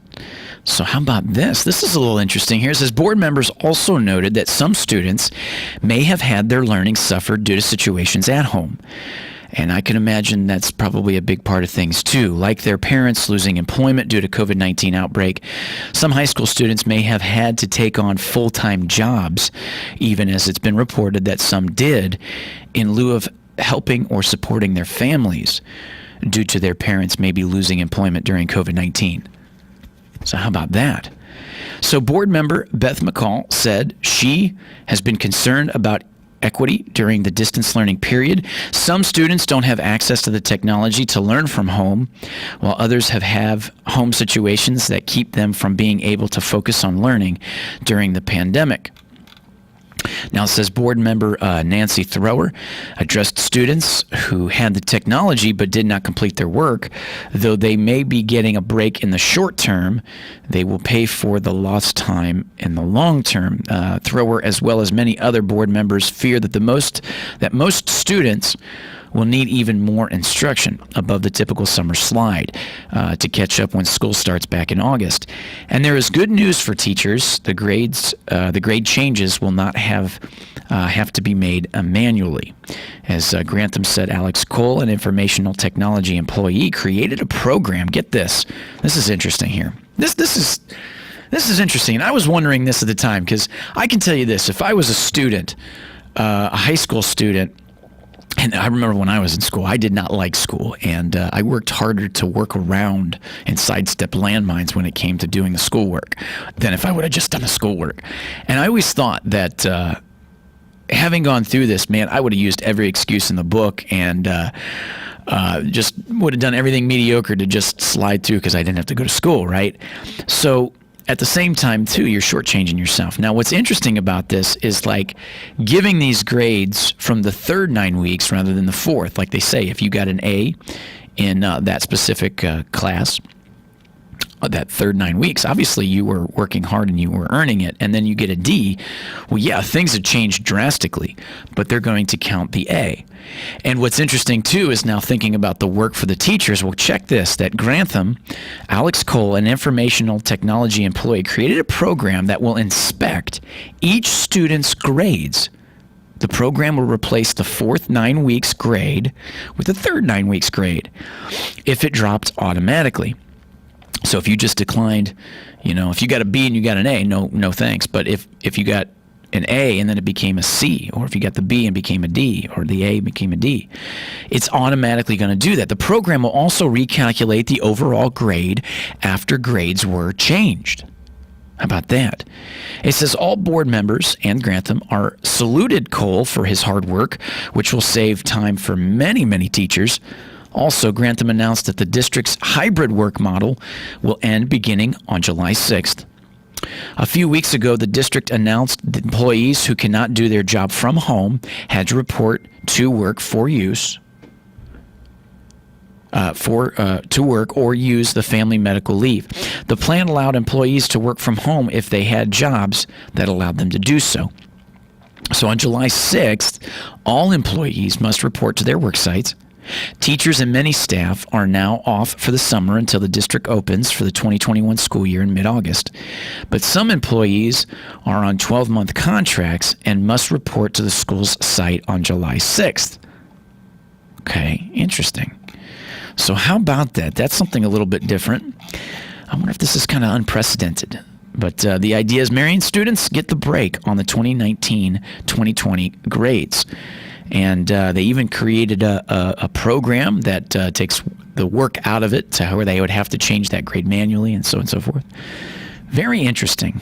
Very interesting. Does that mean, does that mean a lot for a lot of students? I'm sure it does, especially the ones that worked hard, but due to those circumstances. But, it's interesting. And then I wonder if some actually agree with it or if they don't. I don't know. Now, getting back to things, as we mentioned, Phase 2 coming into fruition for today. here's something that's kind of interesting. 2 Ocala art events have now been scheduled. The art scene is starting to pick up again as the pandemic lockdowns ease. Fine arts, well, the Brick City Center for the Arts at 23 Southwest Broadway Street in Ocala is having an open reception from 5 to 7 p.m. this Friday, for the new normal, an exhibit of work created by 21 local artists during the lockdown. The exhibition showcases new, never-before-seen artwork by local artists and features paintings, photography, bronze sculptures, miniatures. The artists will be on hand during the reception to share their inspiration for their pieces. And the center said in a news release, now guests should wear masks and practice social distancing. And the entrance to the Brick will be monitored so proper capacity is maintained. The exhibit runs through June 27th, and the Brick is open 10 a.m. to 5 p.m. Monday through Friday at 10 a.m. to 4 p.m. Saturday's admission is free, and you can visit for more information at mcaocala.org for fine arts at the Brick City Centers for Arts at 23 Southwest Broadway Street here in Ocala.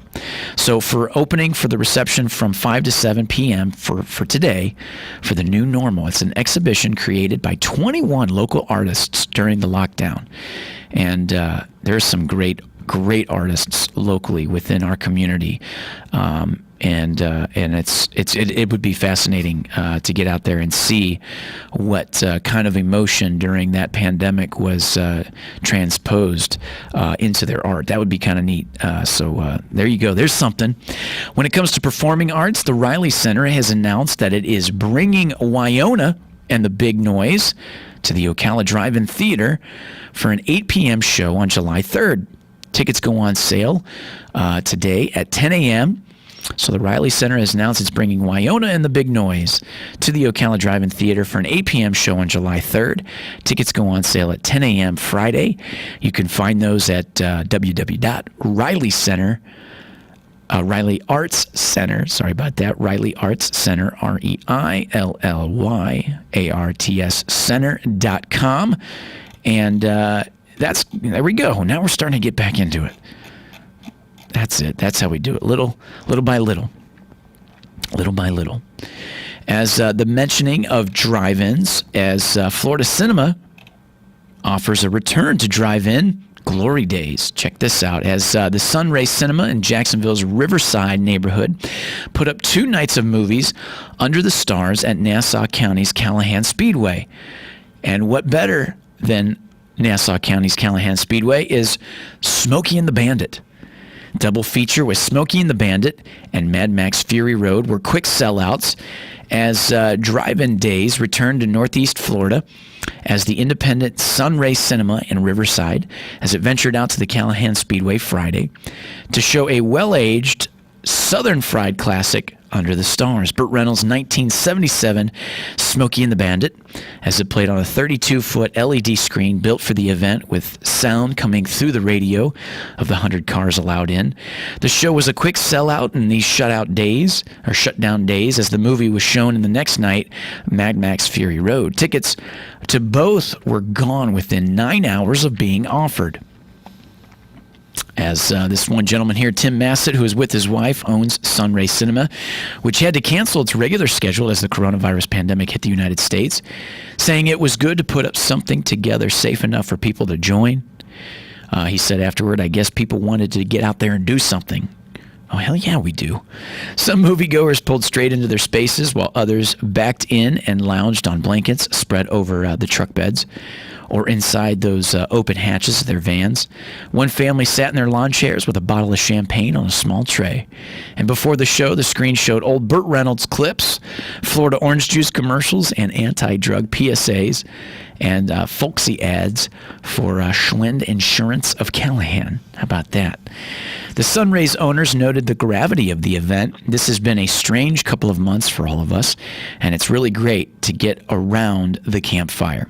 This is the first time in Sunray history I don't have to tell people to turn off their cell phones. Horns began honking in excitement And then the movie, A Car-Filled Good Time from the 1977 with bootlegging, CB radios, big trucks, and a famous Pontiac Trans Am as that show and movie began. So that's a little interesting there. That's cool. That's cool.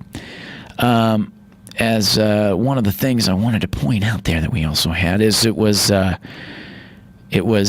something else within the news here of Ocala, Marion County, as a couple young punks, 2 teens accused of shooting paintballs at Marion County, Ocala pedestrians. Check this out. Both were arrested, though, on Thursday as Bellevue local law enforcement officials have arrested 2 teenagers accused of firing paintballs at people. Dylan Pilcher, 18 of Bellevue, was interviewed at his residence by Marion County Sheriff Deputies Ryan Battle and Ashley Weschel as Pilcher told the deputies that he picked up his friend and they were driving around. He said he was the driver. Ocala Police Detective David Moorhead interviewed Pilcher about similar incidents occurring within the city, and Pilcher admitted driving an Audi with his 17-year-old friend firing paintballs from the vehicle, according to authorities.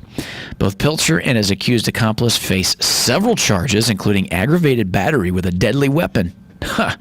Easy does it. And shooting a missile into a dwelling, vehicle, building, or aircraft. The Star Banner is not releasing the names of the younger suspect because of his age. Earlier this week, residents living in the unincorporated Marion County and the city of Ocala said someone driving by hit them with paintballs. The incident occurred while people were walking. One victim was hit in the back of the head. Yikes. A couple young punks as that rolls on through. As we're gonna come on down to the bottom of the 9 o'clock hour. When we come back from our break this time, we're gonna get into our On This Day in History, and continue this interesting show we got for you. It was a good show we had for you on Friday, right? As we continue on here, as we're now just about 5 minutes before the bottom of the 9 o'clock hours. We were mentioning Universal Orlando to reopen today. We were talking about some of the things you would need to know in lieu of getting into the park and what you could expect for phases and guidelines. As face masks and temperature checks are required for both employees and visitors. Anyone with a temperature of 100.4 degrees or higher will not be allowed to enter the parks.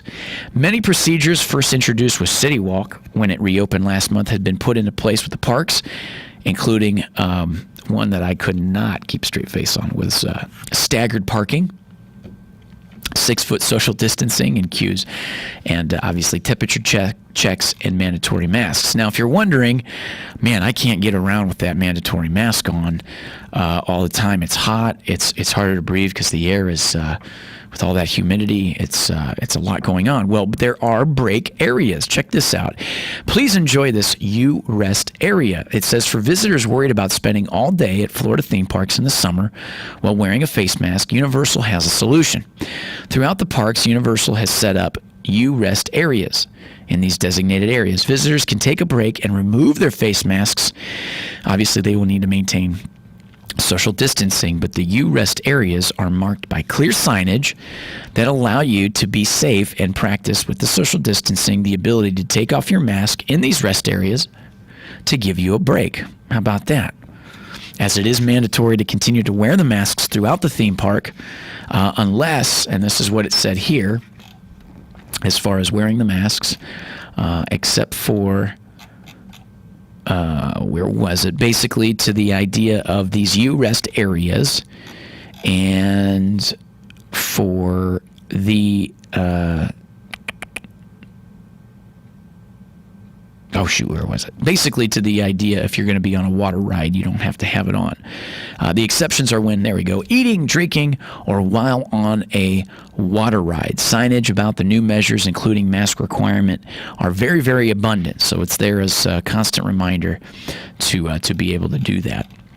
By the way, I've been wearing, at certain times I've been having to wear my mask for certain things I've got to do around town, and man, the one I have, if it's comfortable with my face, but it kills my ears. It's just cutting into it. It's crazy. They're so uncomfortable. But nonetheless, like we said, Universal, as Universal Orlando is is opening back up, like we said, with the Universal Orlando. Although it will be a little bit of a wet weekend, but nonetheless, that is something to do, as well as the expectations of the resort hotels. As we mentioned, Universal Orlando to reopen select hotels this week, starting June 2nd. It says Universal Orlando opening hotels this week as the theme parks begin to welcome back those visitors, as new safety measures will be implemented at the hotels, including mandatory face masks for guests, employees, vendors, and public areas, as the Hard Rock Hotel at Universal Orlando, Royal Pacific Resort, Sapphire Falls Resort, Universal's Cabana Bay Beach Resort, and Universal's Aventura Hotel, and Universal's Endless Summer, and of course the Surfside Inn and Suites. All of these hotels looking to open back up in lieu of welcoming those to the theme park, as Universal Islands of Adventure and Universal's Volcano Bay, as guests staying in hotels will be able to visit Universal Studios Florida, Universal's Island of Adventure, and Volcano Bay on June 3rd and 4th, before we said, like today, as the park reopens to the public today, June 5th.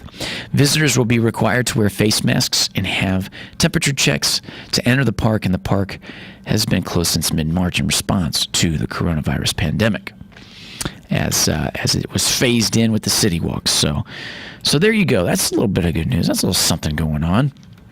Nonetheless, you're listening to AM Ocala Live here this Friday, rolling into the weekend. Stay tuned. We got more good show for you coming up. Be back right after this.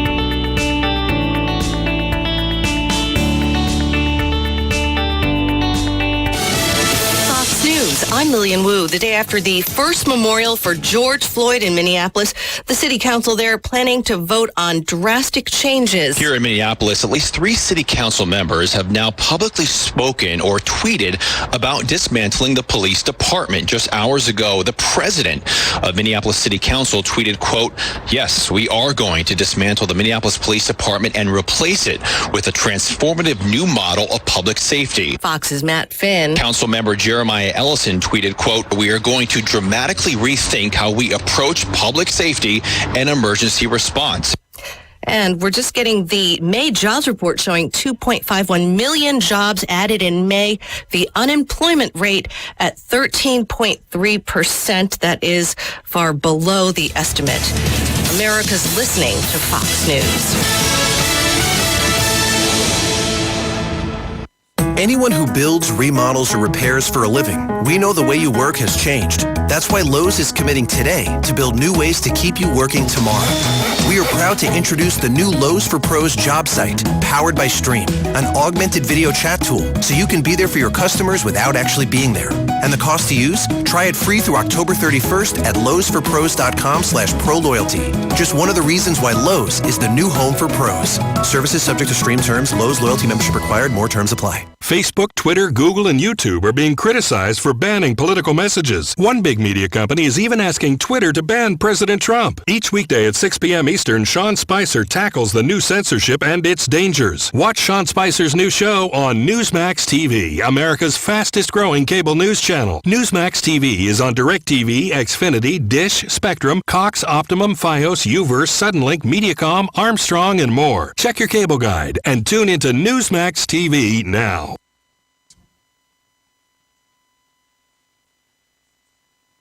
From the Paddock Mall Studios, this is WOCA, Ocala, Gainesville, The Villages, 1370 AM, 96.3 FM, The Source. On June 10th at 10:35 a.m., Adam's guests will be from Ruby Slipper LLC to talk about their car seat cover, a specially designed heavy-duty double-layered seat cover with a unique sliding action that allows passengers to swivel into their car. Created by Catherine Miles, the Ruby Slipper car seat cover can help with mobility for anyone who has such difficulty. Again, that's 10:35, June 10th. It's news you can use from Catherine Miles and your friends here at WOCA The Source. WOCA. Friday, cloudy with a shower or thunderstorm, high 82 to 86. Friday night, cloudy with some showers, low 73 to 76. Saturday, mostly cloudy and humid, high 82 to 85. Sunday, cloudy and humid with showers and thunderstorms with a high 82 to 85. From the Florida Weather Center, I'm Andy Robb.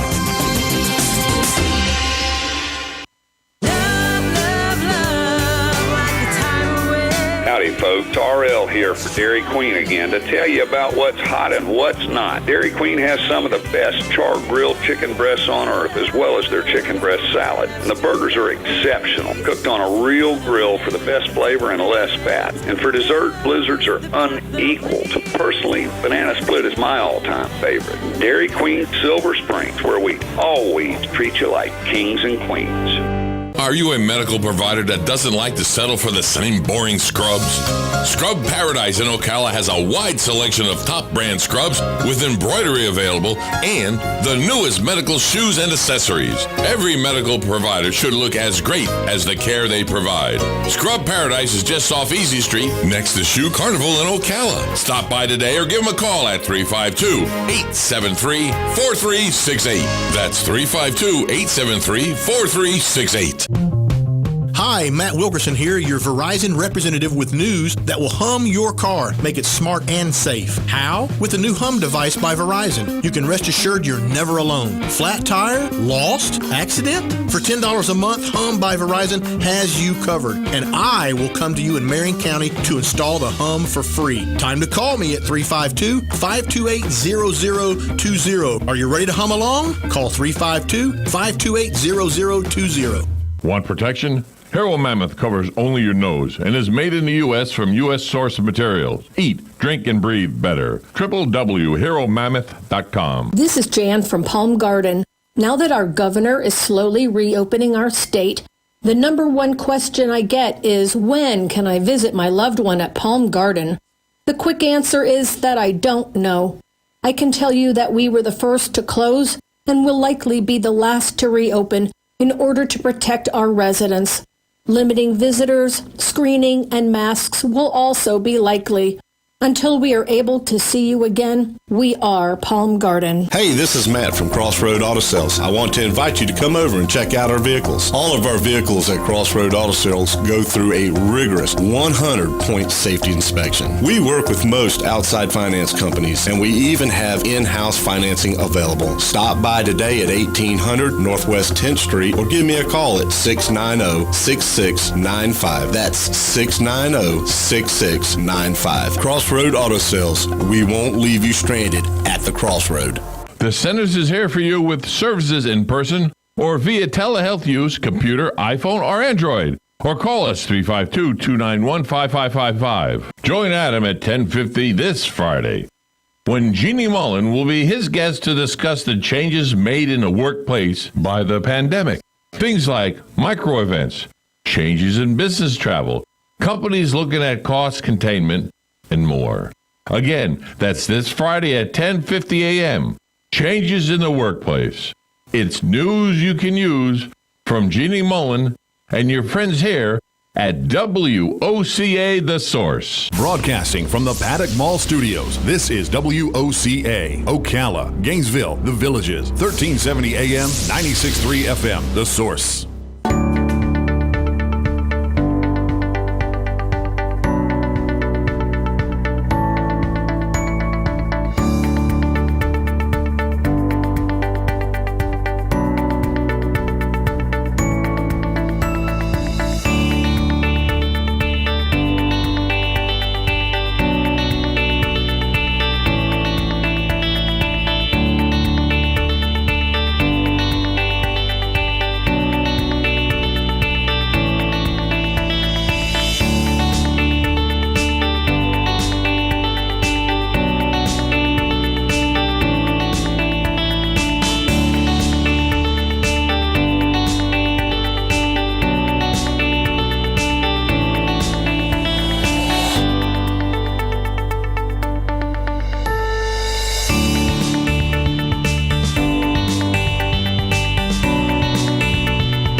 listening to AM Ocala Live, 96.3 FM, 1370 AM, streaming live, YouTube Live, WOCA, the source for radio. As we take a look now, as it is now coming up on 22 minutes before the top of the 10 o'clock hour. As we just come back from a break there, as we were talking a little bit about the Universal opening up and some of the expectations for that theme park and all that good stuff, as now some of the resort hotels are around town, as today entering phase 2, where we're going to have basically now movie theaters and bars opening up, as well as we still have our gyms and our restaurants, I believe still at 50 capacity for the restaurants and all that good stuff. But now, as we're 20 minutes before the top of the hour, it is time for This Day in History. As we take a look at certain events that have happened on this day in history, going back to 1922, as it was June 5th, 1922, with the USA. It says the Supreme Court decides that union organizations are liable for damage or injury caused during strikes. The decision was regarded as one of the biggest blows to the labor unions back in 1922, as it was made to say that they're responsible during the strikes for any damage or injury that could happen, which is a little crazy. As in 1930, on this day, June 5th, 1930, the Illinois state prosecutor made a public statement that gang murder in Chicago has taken a grisly turn, and mobsters are now cremating victims to stop identification and evidence. It was this day that state prosecutor was making it public that basically the grisly turn of how mobsters are now taking their victims from identifying them, because they are now cremating them. Incredible. Man, oh man, craziness there. The mobsters. As we move on, 1956. This one here, just a little refreshment, in the a little refreshment in the idea of everything that's going on. As we take a look, it was on this day in 1956. The King, Elvis Presley, introduces his new single, Hound Dog, on the Milton Berle Show and scandalized the audience with his suggestive hip gyrations. Elvis Aaron Presley, January 8th, born 1935, also known as Elvis, American singer, dancer, and actor, regarded as one of the most significant cultural icons of the 20th century, is often referred to as the King of Rock and Roll, or simply the King. He energized in interpretations of songs and sexually provocative performance style, combined with his singularity, potent mix of influences across color lines during a transformative era in race relations. And that led him to his great success and initial controversy. As Presley, born in Tupelo, Mississippi, and relocated to Memphis, where we know Graceland is, with his family when he was 13 years old. His music career began there in 1954, recording at Sun Records with producer Sam Phillips, who wanted to bring the sound of Africana music to a wider audience. Presley, on rhythm acoustic guitar and accompanied by lead guitarist Scotty Moore and bassist Bill Black, was a pioneer of rockabilly, an up-tempo, backbeat-driven fusion of country music, rhythm, and blues. And in 1955, drummer DJ Fontana joined to complete the lineup of Presley's classic quartet, and RCA Victor acquired his contract in a deal arranged by Colonel Tom Parker, who would manage him for more than 2 decades. Presley's first RCA single was Heartbreak Hotel, which was released in January of '56 and became a #1 hit in the United States.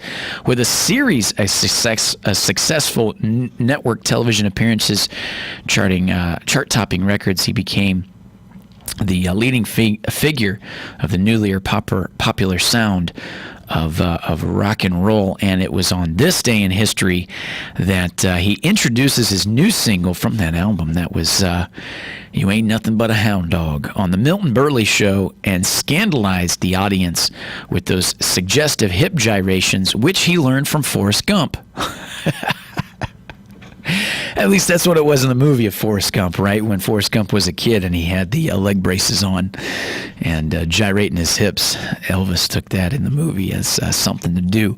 But his suggestive hip gyrations led to the controversy and of him being an energized, transformative, sexually provocative performer as Elvis Presley, with an icon of his time, with many more hits that we know, but it was on this day in history that came about with Hound Dog. It's a good song too, and it's fun. You can't hear that song and not move some part of your body a little bit, right? In 1956, Presley made his film debut in Love Me Tender.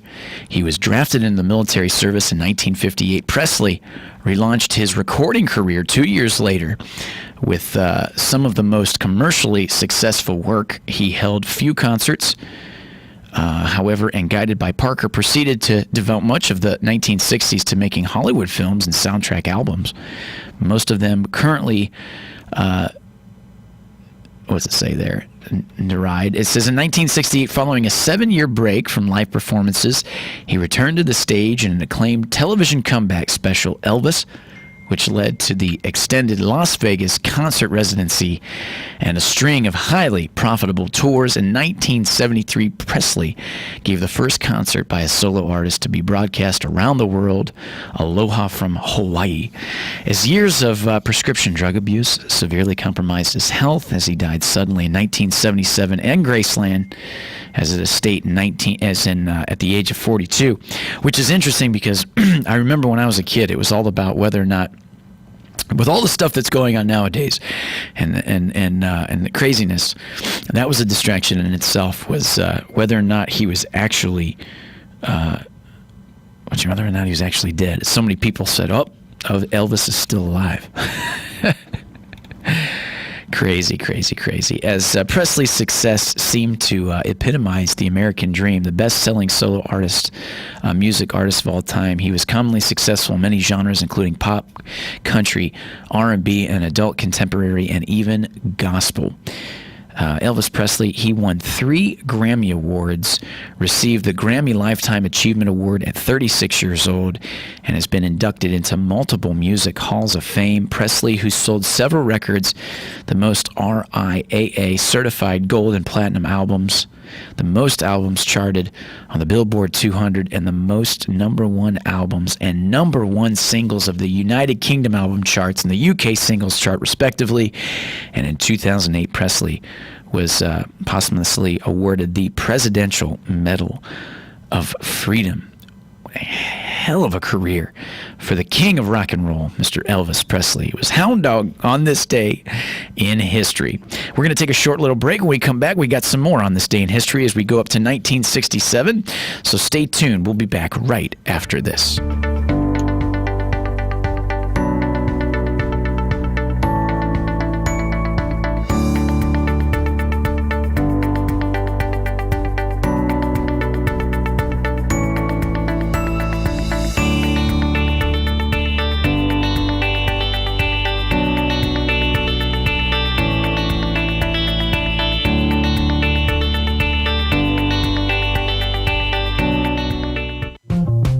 Hi, Matt Wilkerson here, your Verizon representative with news that will hum your car, make it smart and safe. How? With the new Hum device by Verizon. You can rest assured you're never alone. Flat tire? Lost? Accident? For $10 a month, Hum by Verizon has you covered. And I will come to you in Marion County to install the Hum for free. Time to call me at 352-528-0020. Are you ready to hum along? Call 352-528-0020.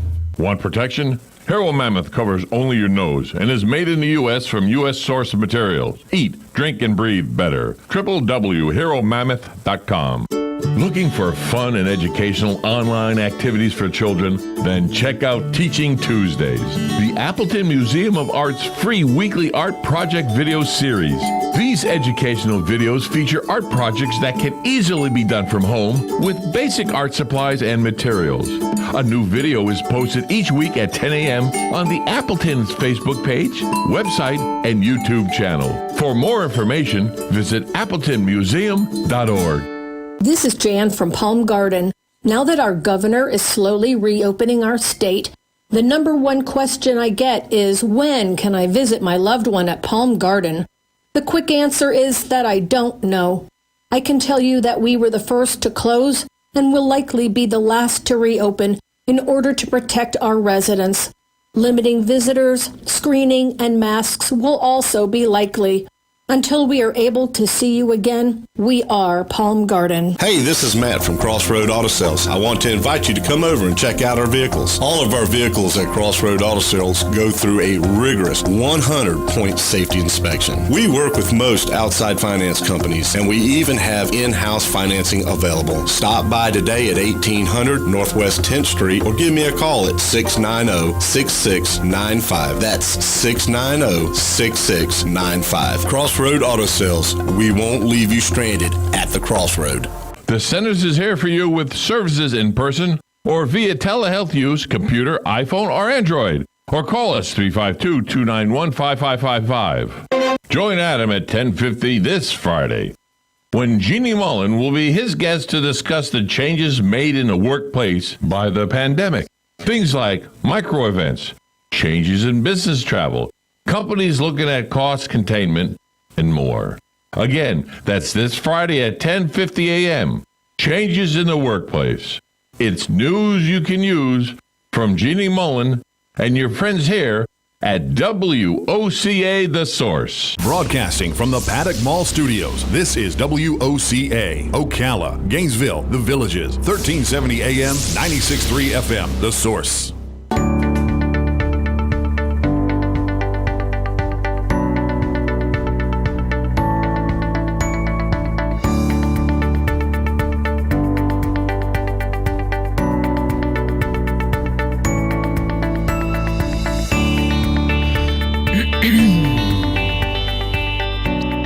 Good morning. Happy Friday, everybody. If you're joining us here, AM Ocala Live, I'm your host, Adam Minkulin, 96.3 FM, 1370 AM.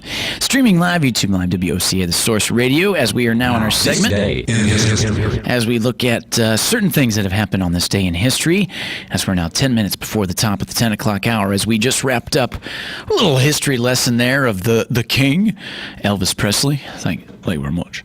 As it was on this day in history that his new single, Hound Dog, was on the Milton Berle Show as it scandalized the audience with his suggestive hip gyrations and all that good stuff. As we looked at that in 1956 on this day in history and took a little look there into what his career was like overall. Incredible. Moving on, this one here was a little interesting. Here was 1967. As 1967, the Middle East had the Six-Day War as it began when Israel launches simultaneous attacks against Egypt and Syria. Jordan also joined the fray, but the Arab coalition was no match for Israel's proficient armed forces. In 6 days of fighting, Israel occupied the Gaza Strip and the Sinai Peninsula of Egypt, the Golan Heights of Syria, and the West Bank of the Arab sector of East Jerusalem. By the time the United Nations ceasefire took effect on June 11th, Israel had more than doubled its size. Just in relationships between Israel and its neighbors were not normalized after the 1948 Arab-Israel War. 1948, you think about that after World War II. So in 1956, Israel invaded the Sinai Peninsula in Egypt, with one of its objectives being the reopening of the Straits of Tiran. Now, Egypt had blocked to Israel shipping in 1950, and Israel eventually forced to withdraw, but guaranteed that the Straits of Tiran were reopened. So the United Nations emergency force was deployed along the border, but there was no demilitarization agreement. So then here you go, 1967, the months prior to June 1967, tensions became dangerously heightened, and Israel retaliated its post-1956 position that the closure of the Straits of Tiran to Israel shipping would be cause of war. And in May, the Egyptian president Gamal Abdel Nasser announced that the straits would be closed to Israel vessels, and then mobilized its Egyptian forces along its border with Israel. And in addition to kicking out UNEF on that day of June 5th, Israel launched a series of preemptive strikes against Egypt's airfields, asserting imminent attack from the Egyptians, and the question of which side caused the war is one of a number of controversies relating to the conflict. Just incredible. And it was the beginning of the 6-day war where Israel launches the simultaneous attacks, like we said, and still in controversy of who actually started it. But in the idea of, by the time the United Nations ceasefire took effect on June 11th, obviously 6 days from now, Israel had more than doubled its size. So it was on this day in history that began. It was 1967. And it's so much turmoil as the decades go on from there. It's just incredible. And remember, too, as much as we talk about the idea of Jerusalem, what an incredible, important piece of land in the idea of Christianity and all that stuff. Just crazy nonetheless. Moving on, as we look at just a year later, 1968. It was 1968. Robert Francis Kennedy, sometimes referred to by the initials RFK and occasionally called Bobby, was an American politician and lawyer who served as the 64th United States Attorney General from January 1961 to September of 64. And as a U.S. Senator from New York from January of 65 until today in history, his assassination in June 5th of 1968.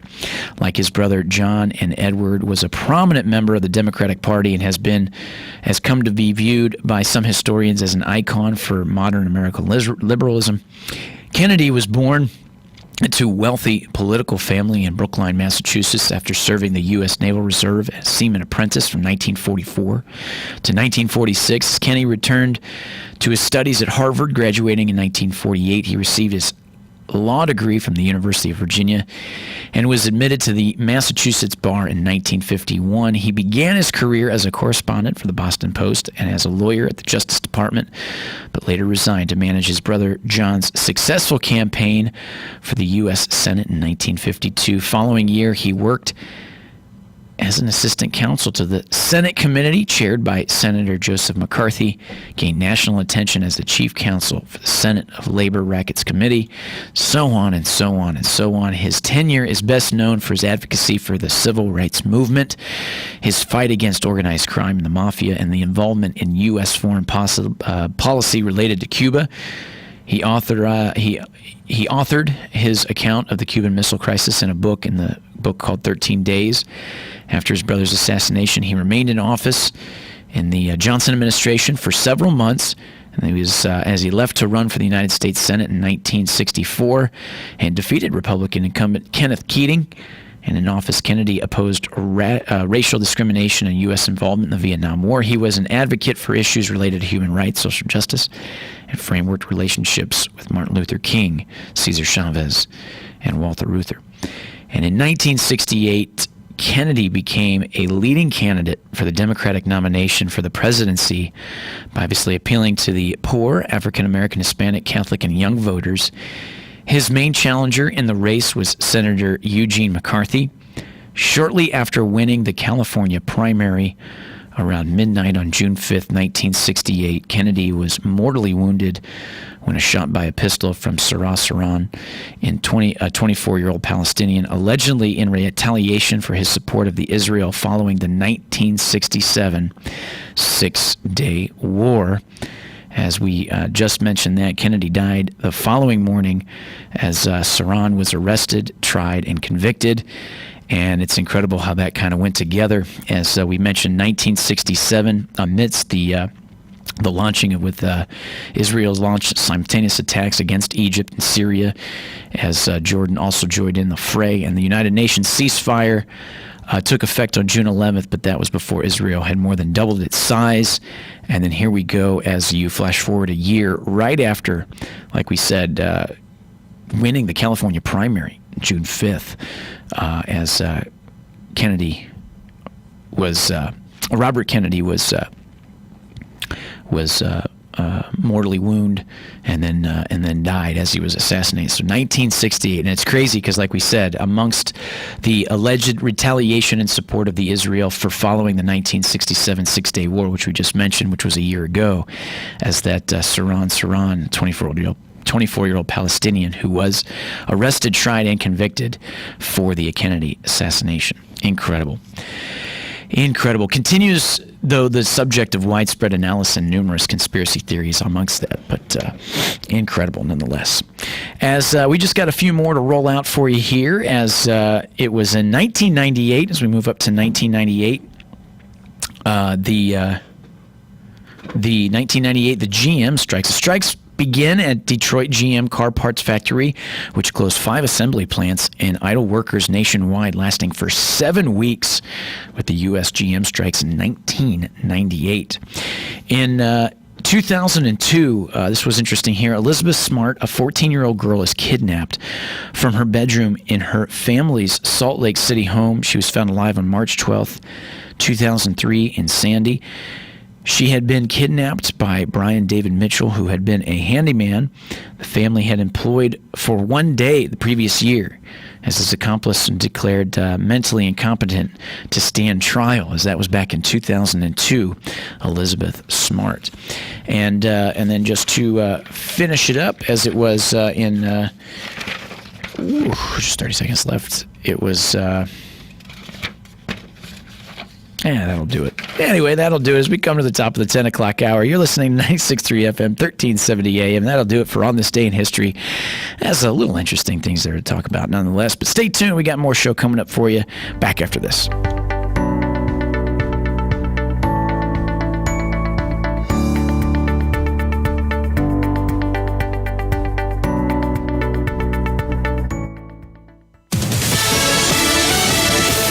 News. I'm Lillian Wu. The Dow surging some 700 points at the open after the May jobs report shows millions of jobs created instead of lost. Our economy adding 2.5 million positions versus the expectation, a loss of 8 million. The unemployment rate coming in at 13.3%. Economists were way off. The manufacturing jobs, that's another big shocker here. Again, the estimate down 440, and it was a gain of 225,000. Fox's Cheryl Casoni. President Trump, who held a press conference this morning, sending a tweet taking credit for the report. Twitter disabling a video tribute to George Floyd posted by the Trump campaign, claiming it violated its policy on copyrighted material. A Trump campaign spokesperson says Twitter is targeting the president, not others, calling the removal an unfortunate escalation of this double standard. Fox's Rachel Sutherland. America's listening to Fox News. Have you ever wanted to learn a new language like French, Spanish, or Russian, but thought it would be too difficult and time-consuming? Then go to Babbel.com and try it for free. Babbel works because it's built around real life. It teaches you everyday practical conversations that you will actually use. In 15 minutes a day, you'll be on your way to speaking a new language in just a few weeks. Babbel uses a modern conversation-based technique that makes language engaging, fun, and memorable. It starts by teaching you words and phrases. Then, sentences gradually get more complex. Soon, you're practicing short conversations about real-life topics. Babbel is created by language experts who use the spaced repetition method to help you learn quickly and remember what you learned. With Babbel, you can speak a new language. Babbel. Language for life. Now try Babbel free. Just go to Babbel.com or download the Babbel app and start learning a new language today. That's Babbel.com. Babbel.com. Casting from the Paddock Mall Studios, this is WOCA, Ocala, Gainesville, The Villages, 1370 AM, 96.3 FM, The Source. A secret weapon for fighting off some unwanted pests in your garden. That's coming up on This Land of Ours. Welcome to the All In for Citrus podcast. There's a new resource available that brings all of Florida's citrus research together, delivering it right to you on your computer, phone, or tablet. Introducing the All In for Citrus podcast from UF IFAS in partnership with Southeast AgNet. The monthly series spans the Sunshine State with research project updates from the UF IFAS statewide citrus team. Listen to the latest episode by searching All In for Citrus on iTunes, your favorite podcasting application, or at citrusindustry.net. You're going to need me. You're going to need us. All of us. You're going to need our help with your water, your air, your food. You're going to need our determination, our compassion. You're going to need the next generation of leaders to face the challenges the future will bring. And we promise we'll be there when you need us. Today, 4-H is growing the next generation of leaders. Support us at 4h.org. When it comes to your garden, you'll likely have to contend with hungry bugs that want to nibble your prized flowers or move into your lettuce patch. But now there's a secret weapon to help deal with those uninvited critters thanks to the Big Bug Hunt. This citizen science project aims to give you a heads up when certain pests like cucumber beetles and cabbage worms will arrive in your region so you can be ready for them instead of caught by surprise. The website, bigbughunt.com, will provide you with a weekly alert about the most common and destructive pests appearing in your area, opening the door for more environmentally friendly insect control. People can post a bug sighting in less than 10 seconds, giving scientists valuable data that they can use to make predictions. Knowing when a destructive pest will appear in your garden is the first step in the battle to save your produce or plants. I'm Kathy Isom, Southeast AgNet. On June 10th at 10:35 a.m., Adam's guest will be from Ruby Slipper LLC to talk about their car seat cover, a specially designed heavy-duty double-layered seat cover with a unique sliding action that allows passengers to swivel into their car. Created by Catherine Miles, the Ruby Slipper car seat cover can help with mobility for anyone who has such difficulty. Again, that's 10:35, June 10th. It's news you can use from Catherine Miles and your friends here at WOCA The Source. Join Adam at 10:50 this Friday, when Jeannie Mullen will be his guest to discuss the changes made in the workplace by the pandemic. Things like micro events, changes in business travel, companies looking at cost containment, and more. Again, that's this Friday at 10:50 a.m. Changes in the workplace. It's news you can use from Jeannie Mullen and your friends here at WOCA The Source. WOCA. Friday, cloudy with a shower or thunderstorm, high 82 to 86. Friday night, cloudy with some showers, low 73 to 76. Saturday, mostly cloudy and humid, high 82 to 85. Sunday, cloudy and humid with showers and thunderstorms with a high 82 to 85. From the Florida Weather Center, I'm Andy Robb.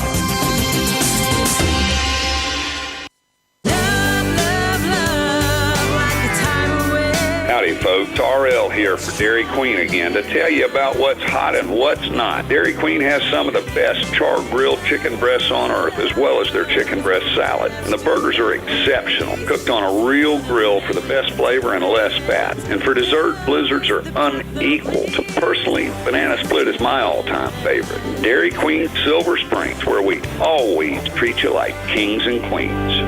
Are you a medical provider that doesn't like to settle for the same boring scrubs? Scrub Paradise in Ocala has a wide selection of top brand scrubs with embroidery available and the newest medical shoes and accessories. Every medical provider should look as great as the care they provide. Scrub Paradise is just off Easy Street next to Shoe Carnival in Ocala. Stop by today or give them a call at 352-873-4368. That's 352-873-4368. Hi, Matt Wilkerson here, your Verizon representative with news that will hum your car, make it smart and safe. How? With the new Hum device by Verizon. You can rest assured you're never alone. Flat tire? Lost? Accident? For $10 a month, Hum by Verizon has you covered. And I will come to you in Marion County to install the Hum for free. Time to call me at 352-528-0020. Are you ready to hum along? Call 352-528-0020. Want protection? Hero Mammoth covers only your nose and is made in the U.S. from U.S. source materials. Eat, drink, and breathe better. www.heromammoth.com. Looking for fun and educational online activities for children? Then check out Teaching Tuesdays, the Appleton Museum of Art's free weekly art project video series. These educational videos feature art projects that can easily be done from home with basic art supplies and materials. A new video is posted each week at 10 a.m. on the Appleton's Facebook page, website, and YouTube channel. For more information, visit appletonmuseum.org. This is Jan from Palm Garden. Now that our governor is slowly reopening our state, the number one question I get is, when can I visit my loved one at Palm Garden? The quick answer is that I don't know. I can tell you that we were the first to close and will likely be the last to reopen in order to protect our residents. Limiting visitors, screening, and masks will also be likely. Until we are able to see you again, we are Palm Garden. Hey, this is Matt from Crossroad Auto Sales. I want to invite you to come over and check out our vehicles. All of our vehicles at Crossroad Auto Sales go through a rigorous 100-point safety inspection. We work with most outside finance companies, and we even have in-house financing available. Stop by today at 1800 Northwest 10th Street or give me a call at 690-6695. That's 690-6695. Crossroad Auto Sales. We won't leave you stranded at the crossroad. The Centers is here for you with services in person or via telehealth use, computer, iPhone, or Android. Or call us 352-291-5555. If you've got just a minute, I'll tell you about the terrific sale on summer annuals at Bob Wine's Camellia Gardens in Ocala. Now, this brand new selection includes coleus, periwinkle, celosia, zinnias, begonia, marigolds, impatiens, melonpodium, gomphrena, and that's just the beginning. Take your pick, mix and match for just $2.29 each, or get a huge flat 18 for $19.99. Hummingbird and butterfly plants. Big selection. Take your pick. Bob's got them $9.99 to $12.99. Bob still has BOGO on blueberries. And, of course, you gotta get crepe myrtles. More colors than you can count, starting at $24.99. Don't miss out. Best thing is to get there early. They open at 9, and they're open until 4:30 daily. Bob Wine's Camellia Gardens, Southeast 38th Street in Ocala, the same blooming place since 1952. Broadcasting from the Paddock Mall Studios, this is WOCA, Ocala, Gainesville, The Villages, 1370 AM, 96.3 FM, The Source.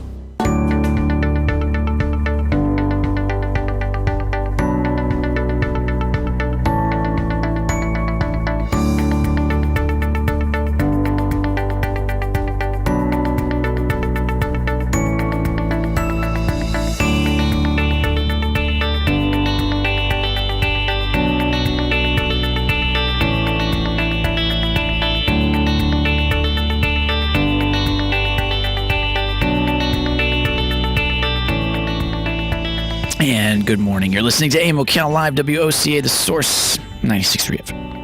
96.3 FM, 1370 AM, broadcasting to you live from the Paddock Mall, streaming live, YouTube Live, WOCA, The Source Radio, as it's clouding up just a little bit more out there, as we were talking of what was a 50% chance, and now a 60% chance. We're at 77 degrees, overcast.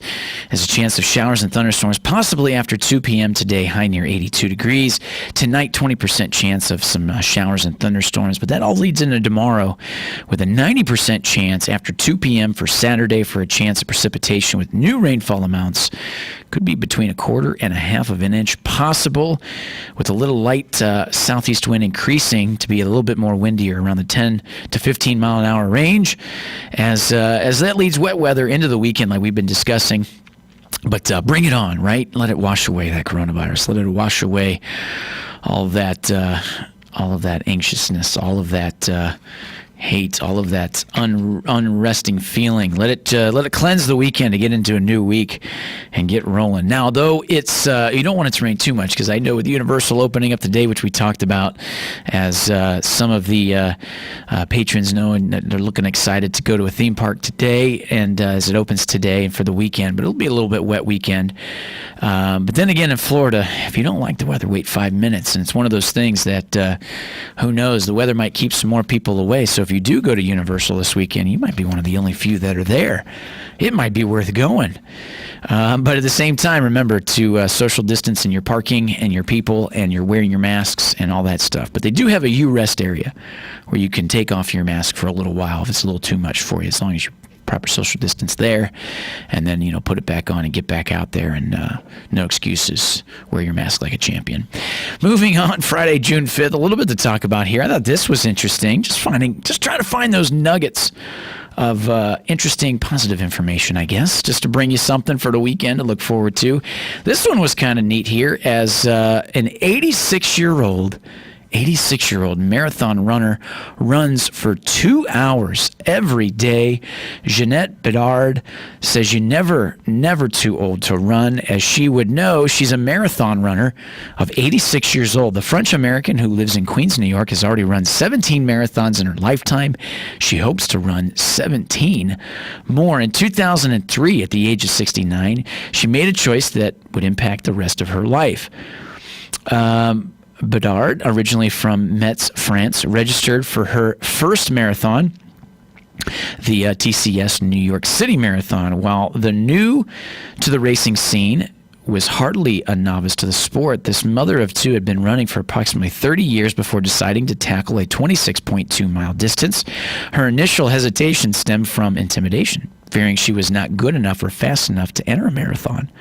Well, after talking to a friend, she was encouraged to think otherwise. She told me, they told me, what do you care? As long as you see the finish line, that's it. And that triggered me. And from that time on, I've been running a marathon every year. Who is now 86 years old and has completed nearly 330 New York Roadrunners races, the NYRR. She has now moved to New York City, or she moved to New York City in 1962 with her husband, a Canadian airman, and is gearing up for her 17th consecutive TCS New York City Marathon on Sunday, November 3rd, as she'll traverse the city's 5 boroughs with 50,000 other runners, including her son, Gary. Both are a part of the New York Road Runners, as a group of 26 inspiring runners and families completed this year's race. It says, despite her late start to racing, she's realized overwhelming success. During the 2008 TCS New York City Marathon, she set the 75 to 79-year-old woman's U.S. marathon record with a time of 4 hours, 8 minutes, and 31 seconds. Over a decade later, hasn't stopped shattering records. In 2018, was the oldest woman to cross the finish line in the TCS New York City Marathon, saying, quote, "You can underestimate yourself and think of all those people running who are superhumans, but I found out I'm just like the others, not any better, not any worse." Who is quite modest when it comes to her accolades and accomplishments. And with her consistent volume, it says, to achieve these results, there are no rests for days. She runs every day, rain or shine, for up to 2 hours. For this grandmother of two, the amounts to approximately 10 miles a day, 70 miles each week. Every day she follows the same routine. She wakes up, she drinks her coffee, and by 9 a.m. she is running alongside sandy shoreline near her home in Howard Beach, Queens. If it's cold, she wears more clothing. She doesn't succumb to the boredom or fatigue. Simply put, there is no valid excuse for you not to run. The sense of dedication was present even before she started completing races, saying, "I used to wake up every morning at 3:30 a.m. to run before work." And then she retired from Alitalia Airlines in the 1990s as that's kind of cool. She worked for an airline. As though logs most of her miles solo, she acknowledged the motivating benefits of running with others. It's very nice to have somebody running with you. It's more encouraging. It's very good. No man is an island, even for running. You have to run with somebody else, she said, who's used to run with her sister and her husband before he passed away 5 years ago. It says, this is interesting too, running is deeply entrenched in her daily routine. It doesn't always come easily. That's the important thing. As if she struggles or lacking in motivation, she thinks about how she will feel post-run. But then again, at the same time, if you only do it for an hour, I come home and I'm not happy, then I got to get out there and do another hour for the healthy addiction of running more and more. So there you go. Good for her. I hate running.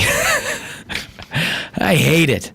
And I know there's that thing as the runner's high, and you hit, more endorphins, and you hit this euphoria, and there's this sense of unbridled enthusiasm and euphoria. But you can't tell me that anybody you see running looks like they enjoy it. It looks like misery. At the same time, though, I would just assume, like I said, growing up with sports, just try to do it within sports. But just running for all that time, to me, it's boring, and I never liked it. But for some people, I know it's become something special. I got a good friend of mine up north who got into it just a few years ago and thought the same thing. But then as he did it more and more, and I guess got addicted to that runner's high, really enjoys it. And like I said, I got other friends who've done it. I've only done one 5K, and that was the McGuire's run over in Pensacola, because afterwards it's free beer. It's free beer and food and entertainment. That's the only marathon I've done. But props to her, 86-year-old marathon runner, as she runs 2 hours every single day. Has already run 17 marathons in her lifetime and hopes to run 17 more. Incredible. This one's interesting here as we take a look. This little news it tags. It says, experts say one day we will unlock our computers by simply thinking of our password, no typing. As more and more technology comes through and through, as there's different elements to bring in the avenue of ways to log in with your password or whatever to get into certain accounts and certain things that obviously require one. As we know, so many things nowadays require a password.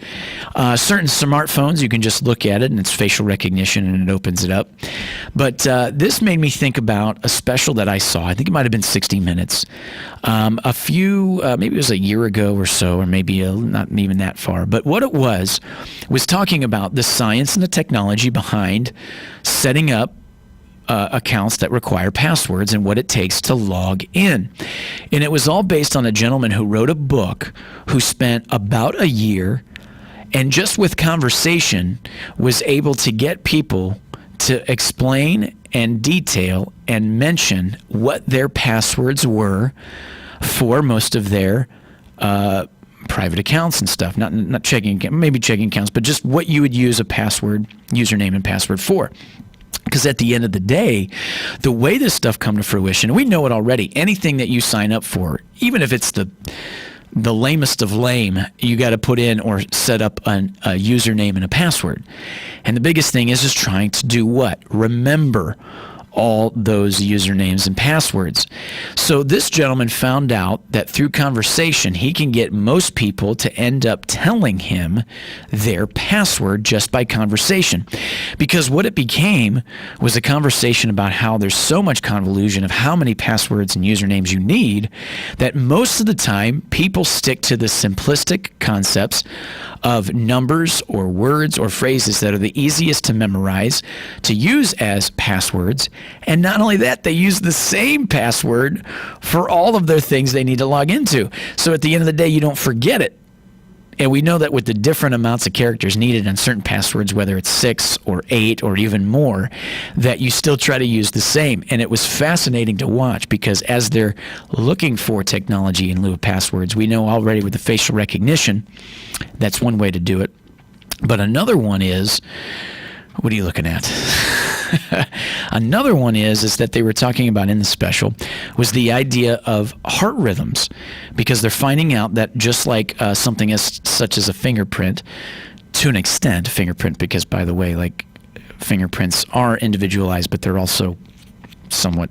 Anyway, bottom line is your heartbeat is its own. It's got its own, difference to it. Everybody has something just a little bit different, and they can read that into just like it would be facial recognition or something like that to get in and enter your password. The fascinating thing about this, partner, is in the idea of this gentleman wrote an entire book about how for 1 year he was able to basically, through conversation, like I said, get everybody's password. Because at the end of it, so many people have the same conversation about how they don't like passwords that they end up describing what it is that they use for their password. And like I said, most people use the same password for everything else.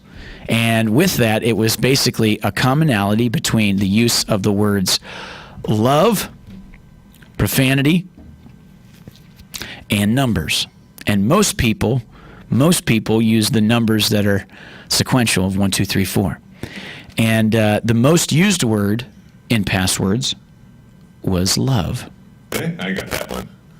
I figured out that one. How's it going, Joe? Good morning, Adam. I figured I'd pop in very quickly. Yeah, but with that, we were just talking that it was, as experts say, you'll be able to unlock your computers by just thinking of the password.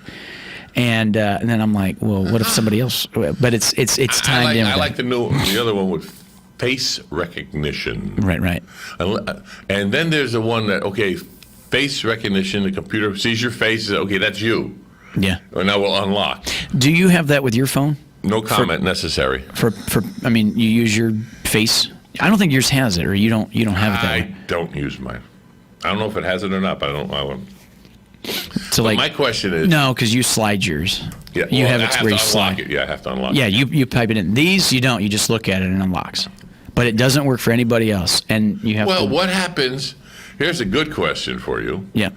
You take a picture of your face, you print it out, the same size as your face. Doesn't work. And you hold it in front of the camera. Doesn't work. Really? No, because when you set it up, it's taking all the contours and the expectations, and I think a big part of it is your eyes. Oh, okay. So it has to be real. So you it has to be fleshy. If they had a dummy face, you know, like a mannequin face of you. No, won't work. Won't work. Won't work. I love it because with a lot of the apps that I use nowadays through certain accounts, it's tough to get in there and have to log. Because I got one for my schedule for the flight for flying. I got my checking accounts. So I got it's all one face recognition. I got one, and it's all face recognition. Now, what about fingerprints? That was the original. They used to have it where it was fingerprints. What's wrong with that? Oh, because you have to touch it. Yeah, you gotta constantly get your finger the right way. Oh, gee, it's harder. It's more work to put your finger down. It was, and over time that would wear out more because you have to touch it, and there's also a button that would be the home type. Well, that's button. like Disney. You have your card. Or the bracelet they have, right? Right. And then you put your thumb or your finger, whichever way you did it the first time. Right. So you got to remember, did I use my thumb or did I use my finger? Think about it. I always use my finger. And a lot of times, and don't get mad at me, everybody. I'm Italian. I have a lot of oil in my system through my. And it's not skin. just olive oil. No, we don't talk about her. Okay. But a lot of oil on my fingers, and I'll put it on there and it says, it's not working. I put it again, not working. I just rub it on my shirt and boom, and it worked. I have the oil. My skin has a lot of sticky fingers. Oily. Come on. I don't know how, but that's just the way my makeup is. So but, all you Italians, don't get mad at me. That's my makeup I'm saying now. Yeah. But it's interesting because just through conversation, like I said, this guy would be like, yeah, how about, and that's how he would start. Be like, yeah, just trying to log in, all these passwords, you get memorized. Hey, tell me about it, man. Like, and then it's just a simple like, and he goes, it would happen a lot of times within less than 5 minutes. They would give their entire password. Jeez. Shoot, mine's. So what about this heartbeat thing? How's that gonna? They were tying into it because your heart rhythm is its own identity too. Like it's not different. Lie detectors, right? What's that? The lie detector test. It works on your heartbeat and all that. Yeah. So you lie, your heart goes boom, boom, boom, boom, boom, boom, boom. You don't lie, it goes boom, boom, boom, boom. To an extent. Well, right? Everything's to an extent. Because I've always wondered that because if you're taking a lie detector test, it's kind of like that the doctor's rule when you go in and get your blood pressure checked, you're already a little anxious and your blood pressure's kind of high. Oh, heck yes. And the last time I went to the doctor, she's like, huh. And I was like, what? And she's like, well, 130/80. And I was like, is that good? And she's like, well, that's a little... And that's just it. It's changed for so many years. And then she did that. She's like, huh, what does that mean? Yeah. She's nothing. It's okay. And I'm like, well I am nervous that I'm here because, the white coat syndrome. That's what they call that. Well, have you ever had you go to get your blood test and it's a pretty girl? Boom, boom, boom, boom, boom, boom, boom, boom. Like, oh, she's really gonna hold my hand. Boom, boom, boom, boom, boom. Think about it. Or there's not enough. If you got to draw blood, there's not enough coming from your arm because it's somewhere else. Yes, exactly. My other arm's going boom, boom, boom, boom, boom, boom. Yeah, I gotta watch you. Jeez, Howie. As crackers, I'll tell you. As we were now, one of the other things I was going to say. This is a little interesting here. They did another survey. Yeah, surveys. How many did you survey? 100 people. It's usually, I think they just, to get these rounded out, I think they just do like 10. Oh, so wow. They, who knows? But it says here in a new survey, it says boys like more unhealthy foods than girls. A survey found that more boys than girls like unhealthy, fatty, sugary foods, meat, processed meat, and eggs, while the girls questioned the survey more likely to enjoy fruits and vegetables. Fruits. I just talked to my nutritionist yesterday, and she wants me to go on more vegetables and fruits, eating more of that. You don't eat a whole lot of vegetables. No, when you've admitted to me some of the stuff you make, I do not eat a lot of it. I'll eat a banana once in a while, which is a fruit. And I told her I give canned vegetables I'll eat, like mixed veggies. I'll eat corn, something. But I'm not a... Yeah. For a while there, I went on watermelon. Oh, man, I went crazy. And right now, watermelon's like $2-3 for a watermelon. You know, they're all over the place. But it's like, that's all right. So when it comes to vegetables, I'm adamant about that. And the way I grew up. So what do you like? Do you like spinach? Yeah, I do. We were talking about that. Yeah, with salad or cooked? I can have it with a salad, or I like it a little sautéed. Is real good. A little oil sautéed with oil? Garlic. How about mushrooms? I do like mushrooms. They've got to be with something on something I like it with steak. If you fry, my dad used to get a flat tray, a little bit of oil, and put them in the oven, and they come out like almost crispy. Oh. Yeah. Oh. But then again, see the way it is with mushrooms, they're somewhat unappealing. There's like hardly any nutritional value to them. There is none. No. There's not much. It's just filling. That's you're all just it is. You're just a fun guy when you eat them. You all usually are. Fun guy. I got it. Yeah. Maybe I'm just giving a second for our listeners to catch up. What happens with you on Fridays? Must be the end of the week for Adam because that's right. He's the farmer, corny. That's right. Now don't ever talk about me again. As we're coming to the bottom of the 10 o'clock hour, stay tuned. We're gonna have more midday with Joe here as we come back, talking a little bit more, getting this Friday rolling, and then stay tuned. We got an interview at 10:50. 10:50. Stay tuned. More AM Ocala Live back after this.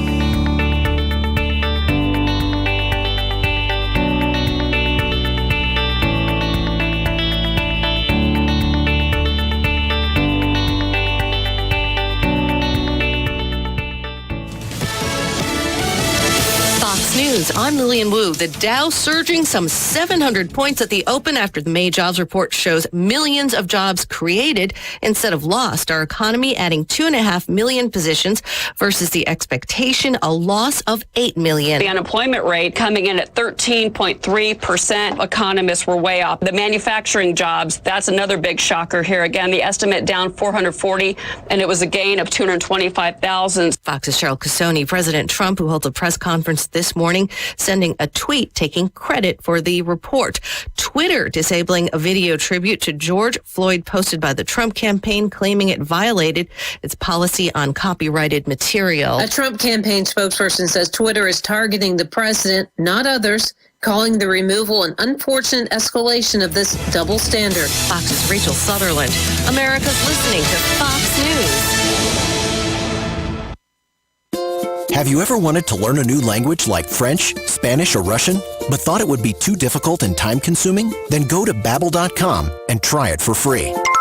Babbel works because it's built around real life. It teaches you everyday practical conversations that you will actually use. In 15 minutes a day, you'll be on your way to speaking a new language in just a few weeks. Babbel uses a modern conversation-based technique that makes language engaging, fun, and memorable. It starts by teaching you words and phrases. Then, sentences gradually get more complex. Soon, you're practicing short conversations about real-life topics. Babbel is created by language experts who use the spaced repetition method to help you learn quickly and remember what you learned. With Babbel, you can speak a new language. Babbel. Language for life. Now try Babbel free. Just go to Babbel.com or download the Babbel app and start learning a new language today. That's Babbel.com. Babbel.com. From the Paddock Mall Studios, this is WOCA, Ocala, Gainesville, The Villages, 1370 AM, 96.3 FM, The Source.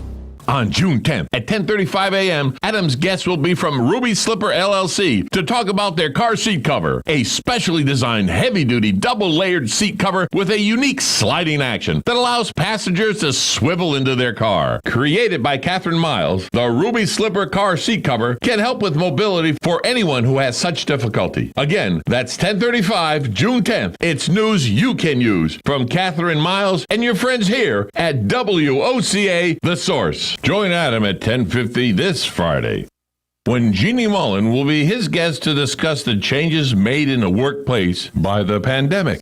Things like micro events, changes in business travel, companies looking at cost containment, and more. Again, that's this Friday at 10:50 a.m. Changes in the workplace. It's news you can use from Jeannie Mullen and your friends here at WOCA The Source. WOCA.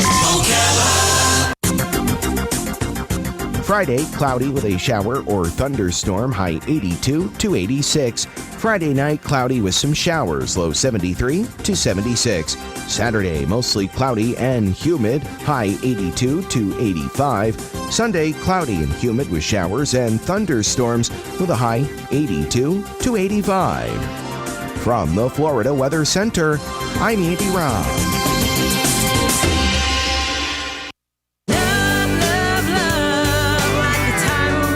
Howdy, folks. RL here for Dairy Queen again to tell you about what's hot and what's not. Dairy Queen has some of the best char-grilled chicken breasts on earth, as well as their chicken breast salad. And the burgers are exceptional, cooked on a real grill for the best flavor and less fat. And for dessert, blizzards are unequaled. Personally, banana split is my all-time favorite. Dairy Queen Silver Springs, where we always treat you like kings and queens. Are you a medical provider that doesn't like to settle for the same boring scrubs? Scrub Paradise in Ocala has a wide selection of top brand scrubs with embroidery available and the newest medical shoes and accessories. Every medical provider should look as great as the care they provide. Scrub Paradise is just off Easy Street next to Shoe Carnival in Ocala. Stop by today or give them a call at 352-873-4368. That's 352-873-4368. Hi, Matt Wilkerson here, your Verizon representative with news that will hum your car, make it smart and safe. How? With the new Hum device by Verizon. You can rest assured you're never alone. Flat tire? Lost? Accident? For $10 a month, Hum by Verizon has you covered. And I will come to you in Marion County to install the Hum for free. Time to call me at 352-528-0020. Are you ready to hum along? Call 352-528-0020. Want protection? Hero Mammoth covers only your nose and is made in the U.S. from U.S. source materials. Eat, drink, and breathe better. www.heromammoth.com. Looking for fun and educational online activities for children? Then check out Teaching Tuesdays, the Appleton Museum of Art's free weekly art project video series. These educational videos feature art projects that can easily be done from home with basic art supplies and materials. A new video is posted each week at 10 a.m. on the Appleton's Facebook page, website, and YouTube channel. For more information, visit appletonmuseum.org. If you've got just a minute, I'll tell you about the terrific sale on summer annuals at Bob Wine's Camellia Gardens in Ocala. Now, this brand new selection includes coleus, periwinkle, celosia, zinnias, begonia, marigolds, impatiens, melanpodium, gomphrena, and that's just the beginning. Take your pick, mix and match for just $2.29 each, or get a huge flat 18 for $19.99. Hummingbird and butterfly plants. Big selection. Take your pick. Bob's got them $9.99 to $12.99. Bob still has BOGO on blueberries. And, of course, you gotta get crepe myrtles. More colors than you can count, starting at $24.99. Don't miss out. Best thing is to get there early. They open at 9, and they're open till 4:30 daily. Bob Wine's Camellia Gardens, Southeast 38th Street in Ocala, the same blooming place since 1952. Broadcasting from the Paddock Mall Studios, this is WOCA, Ocala, Gainesville, The Villages, 1370 AM, 96.3 FM, The Source.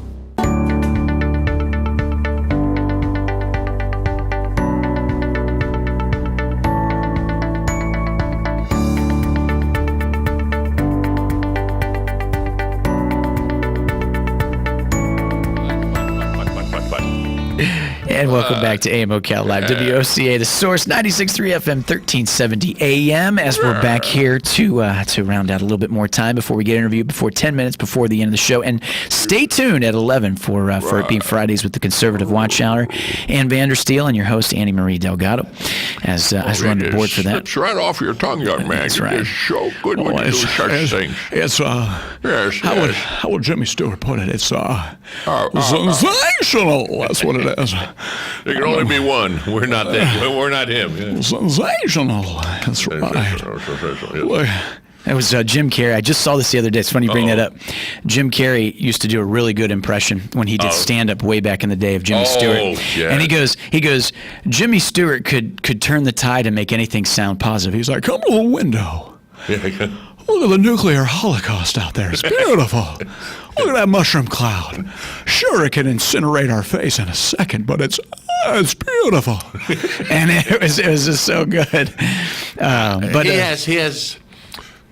he's got Hollywoodized Jim Carrey. Yeah. Yeah. I don't know if he could do stand up right now. No. He's got into the movie vein. He does the movies. Like the last one he did was Sonic. Oh yeah, that's it was right. the last one that he did. He was a villain. I think that was just a paycheck collect. It was. I didn't see it. I don't know, but. Well, he gets into the character. He is a character actor. Yeah. But at a different level. Yeah. And he gets it like what was it, The Mask? Remember The Mask? Oh yeah, I love that movie. Okay, but he got somebody stop me. Yeah, but he got Ace Ventura. One of my all-time favorites. That's how I grew up in the world. That's how I realized what the world is. I was 8 years old when I watched that movie, and I watched it about every day. You don't know who Milton Berle is? No. I know. That was vaudeville time, and vaudeville. Yeah, and I had a chance to see him, and I blew it. And I said I'll see him, and of course next time never came. The same with Victor Borg. I had a chance to see him. I'll see him next year. That never came. Yeah. It was like, so now my thing is shoulda, coulda, woulda. That's my thing. I can't. I'm there. I'm not going to. I'll do it next. No more of next time. I'll come through here like years ago. I drove by where the brain. The woman that wrote Little House on the Prairie. I can't think of her name. Laura. No. Laura Ingalls Wilder. Maybe that might work. Trivial Pursuit this Friday here at AM Ocala. It's working. I think that's what it is, right? Laura Ingalls. Wherever she lived, and the house and everything, there was a little sign. You go visit it and everything. Next time I come through here. Well, next time never came. And who knows? I'll never go see it. No. You missed out. Well, I missed out in my eyes. Maybe it's just a little house you drive by. There it is, and you can't go in it. It probably is. It's like a lot of those things overall. And you know what? I feel like sometimes that's a lot of been there, done that. Could be just the way you're like woulda, coulda, shoulda. It's also been there, done that. Well, not really. So my grandfather was always like, been there, done that. We got him a hat that said, I've been there. Well, what's the one that? Not Roger Rabbit with the. Man. I'm running out of gas. I don't know. We need more sunlight, more vitamin D. You got to start eating those vegetables. Is what you do. Here's a can of spinach. Veggie pot. What I'm doing is I've got the Disney on one side in my brain of what that ride is. Splash Mountain. It's put around the Briar Patch, which is what character? It's not Roger Rabbit. It's what? This is the worst game of catchphrase. Brer Rabbit. I saved you. It's like the worst game of catchphrase ever. You ever played catchphrase? Huh? You would love catchphrase. Anyway, I'm not going to get off this track yet. Briar Rabbit. I'm going to derail you. Yeah, no. This is in Georgia. I drive through it when I go up to see the kids in North Carolina. But it's where the author lived and all that. And there's a little sign there, and you can pull in. Just outside of Madison, Georgia, just outside in that area. And it's a nice sign. And there's two ways you can get to it and everything. But again, I've been by it many times now. Do I want to see the author's home? No. Mark Twain was in Hartford, Connecticut. And Carl Sanders was in North Carolina, where he lived. Colonel Sanders, Kentucky Fried Chicken. Not that. I didn't know. And he drinks too early in the morning. Okay. Now, what were you saying? The idea of Well, I was gonna say too, because like when you mentioned that, even Ernest Hemingway is what I was thinking down in the Florida Keys. Yes. Ernest Hemingway. Did you? So you didn't visit that author's home ever? The one on the way to North Carolina? No, never. I just drove by there. It's a 10-hour drive. I don't want to. Let's stop for an hour. You are a lot of woulda, coulda, shouldas. Yeah. Like I said, it kind of feels like it's one way or the other. Is it woulda, coulda, shoulda, or like I told you, my grandfather, I've been there, done that. Oh, you went to been there, done that. How about if do I wanna? Do I wanna? Do I wanna? Do I wanna? Do I want to go see a house that an author lived in and wrote the book? Or is it just going to be another old house? It depends on what impact maybe that book had on you, your life. If you read the book. Your expectations of how society is and if it changed. Now, would you want to go see no, I don't even know if it exists, where Lincoln's cabin, President Lincoln, is his cabin still in existence anywhere? Yeah, I think so. And that would be interesting because you'd see where somebody lived as a human being that became a leader that changed the events of history. That's a little something there. Well, and trust me, I love, and growing up, that was one of the things I'm thankful with my parents. We did a lot of little vacation, a lot of historical items. One of my absolute favorites, and it was right at the time with the curriculum that we were learning in school. But that summer vacation, we went to Jamestown, Virginia. Oh, yeah, saw the very first settlement. Been there, done that. And Yorktown and all that. That's good. They still always talked about their. Yeah, we did all that. Yeah, and I got to dress up as an American Revolutionary soldier. So cool. They give you the wooden rifle. Yeah, and the morning of before dressing up, they had this little get together where they actually fired a cannon, and I got to help load and fire the cannon. Oh, how old were you? I was 11 or 12. Oh, that's good. It was awesome. Well, there's a lot of things. A lot of things where they bring kids to an amusement park. They bring to an historical site, and they're 5 or 6. And you remember? No. Here's Gettysburg, son, and you're like, well, okay. Yeah. Well, my kid's been through Gettysburg many times, and through. Williamsburg, Virginia, and all that. Right. Oh yeah, we did all that and many times. So they enjoyed it, and of course they get rewarded because there's a Busch Gardens there. So we always went to the amusement park. That was one of my favorites. Yeah, that's what always went to the amusement park. Speaking of amusement parks, and this is going to be a segue kind of thing. Dolly Parton, Dolly Wood, she went to buy her home that where she was brought up, and they wouldn't sell it to her. Really? Right. So they went in there and they took all the pictures of the home and they built it in Dollywood. Is that right? So you can actually walk in Dollywood. That shows you how much money she has. Oh, yeah. And you walk up. Well, no, it's not that big. It is not a big home. And 12 kids or whatever it was. Wow. And you walk up the little front porch and you walk into like a little hallway and you look through plexiglass. And you said, that's where she grew up? Oh, yeah. In other words, how? Sure. How could she have grown? And it's amazing. And the stories when they washed and how they washed. Sure. I think she has a sister, I think. Yeah. I'm not sure. And it's just like mostly boys though. And it's like it's her turn to wash. Hold the towel up or whatever they did. But it was like but most of the time, summertime was the creek. Yeah. That's where they washed and whatever. And it makes me think. Yeah, my grandfather told me stories when he ended up when he first lived on his own. I said, "Well, where'd you live?" Well, it wasn't a house. He lived in a chicken coop. That was always. He called it a chicken coop. No, it was a chicken coop. Oh, was it chicken? It was a chicken coop, but it was big. I always pictured this little tiny thing. I'm like sleeping with the chickens, but it had its pretty big area, and then it had like a place to pretty much sleep and lay down. Even if it was clean and everything, the smell. Oh, of course. Have you ever been by chicken coops? Woo, doggy. As we're going to take a short little break here, WOCA Ocala, AM Ocala Live. Coming up next, we've got Janie Mullen up next to talk about the how the traditional workplace has changed in lieu of COVID-19 and all that stuff. So stay tuned.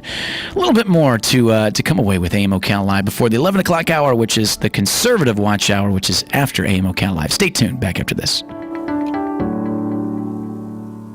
Veterans Helping Veterans USA. Call 352-433-2320. We help veterans and their families with limited financial assistance, counseling, employment referrals, and a food and clothing bank. You can help in making a huge difference in the veterans' lives we serve by donating food, clothing, household items, or direct financial assistance. All donations are tax deductible. Veterans Helping Veterans USA. 352-433-2320. Thank you for your attention, and God bless America. Hi, this is Will. And this is Wendy of Dex Imaging in Gainesville and Ocala. You know, we live and work in this community just like you, and we wanted to personally invite you to call us with any questions or concerns about your copiers or printers. Like, how can I save money on my toner? That stuff's expensive. In most cases, a complimentary workflow analysis has shown we can save your business 20 to 30% on printing cost. Have you been kicking around the idea of going paperless? Are you considering a document management solution? Maybe you just want to ask some questions, but don't want to be bombarded by aggressive salespeople. Give us a call. We'll be happy to answer your questions and show you how you can save money with our award-winning copiers and printers and our amazing service team. Who, in case you didn't know, will be there in 4 hours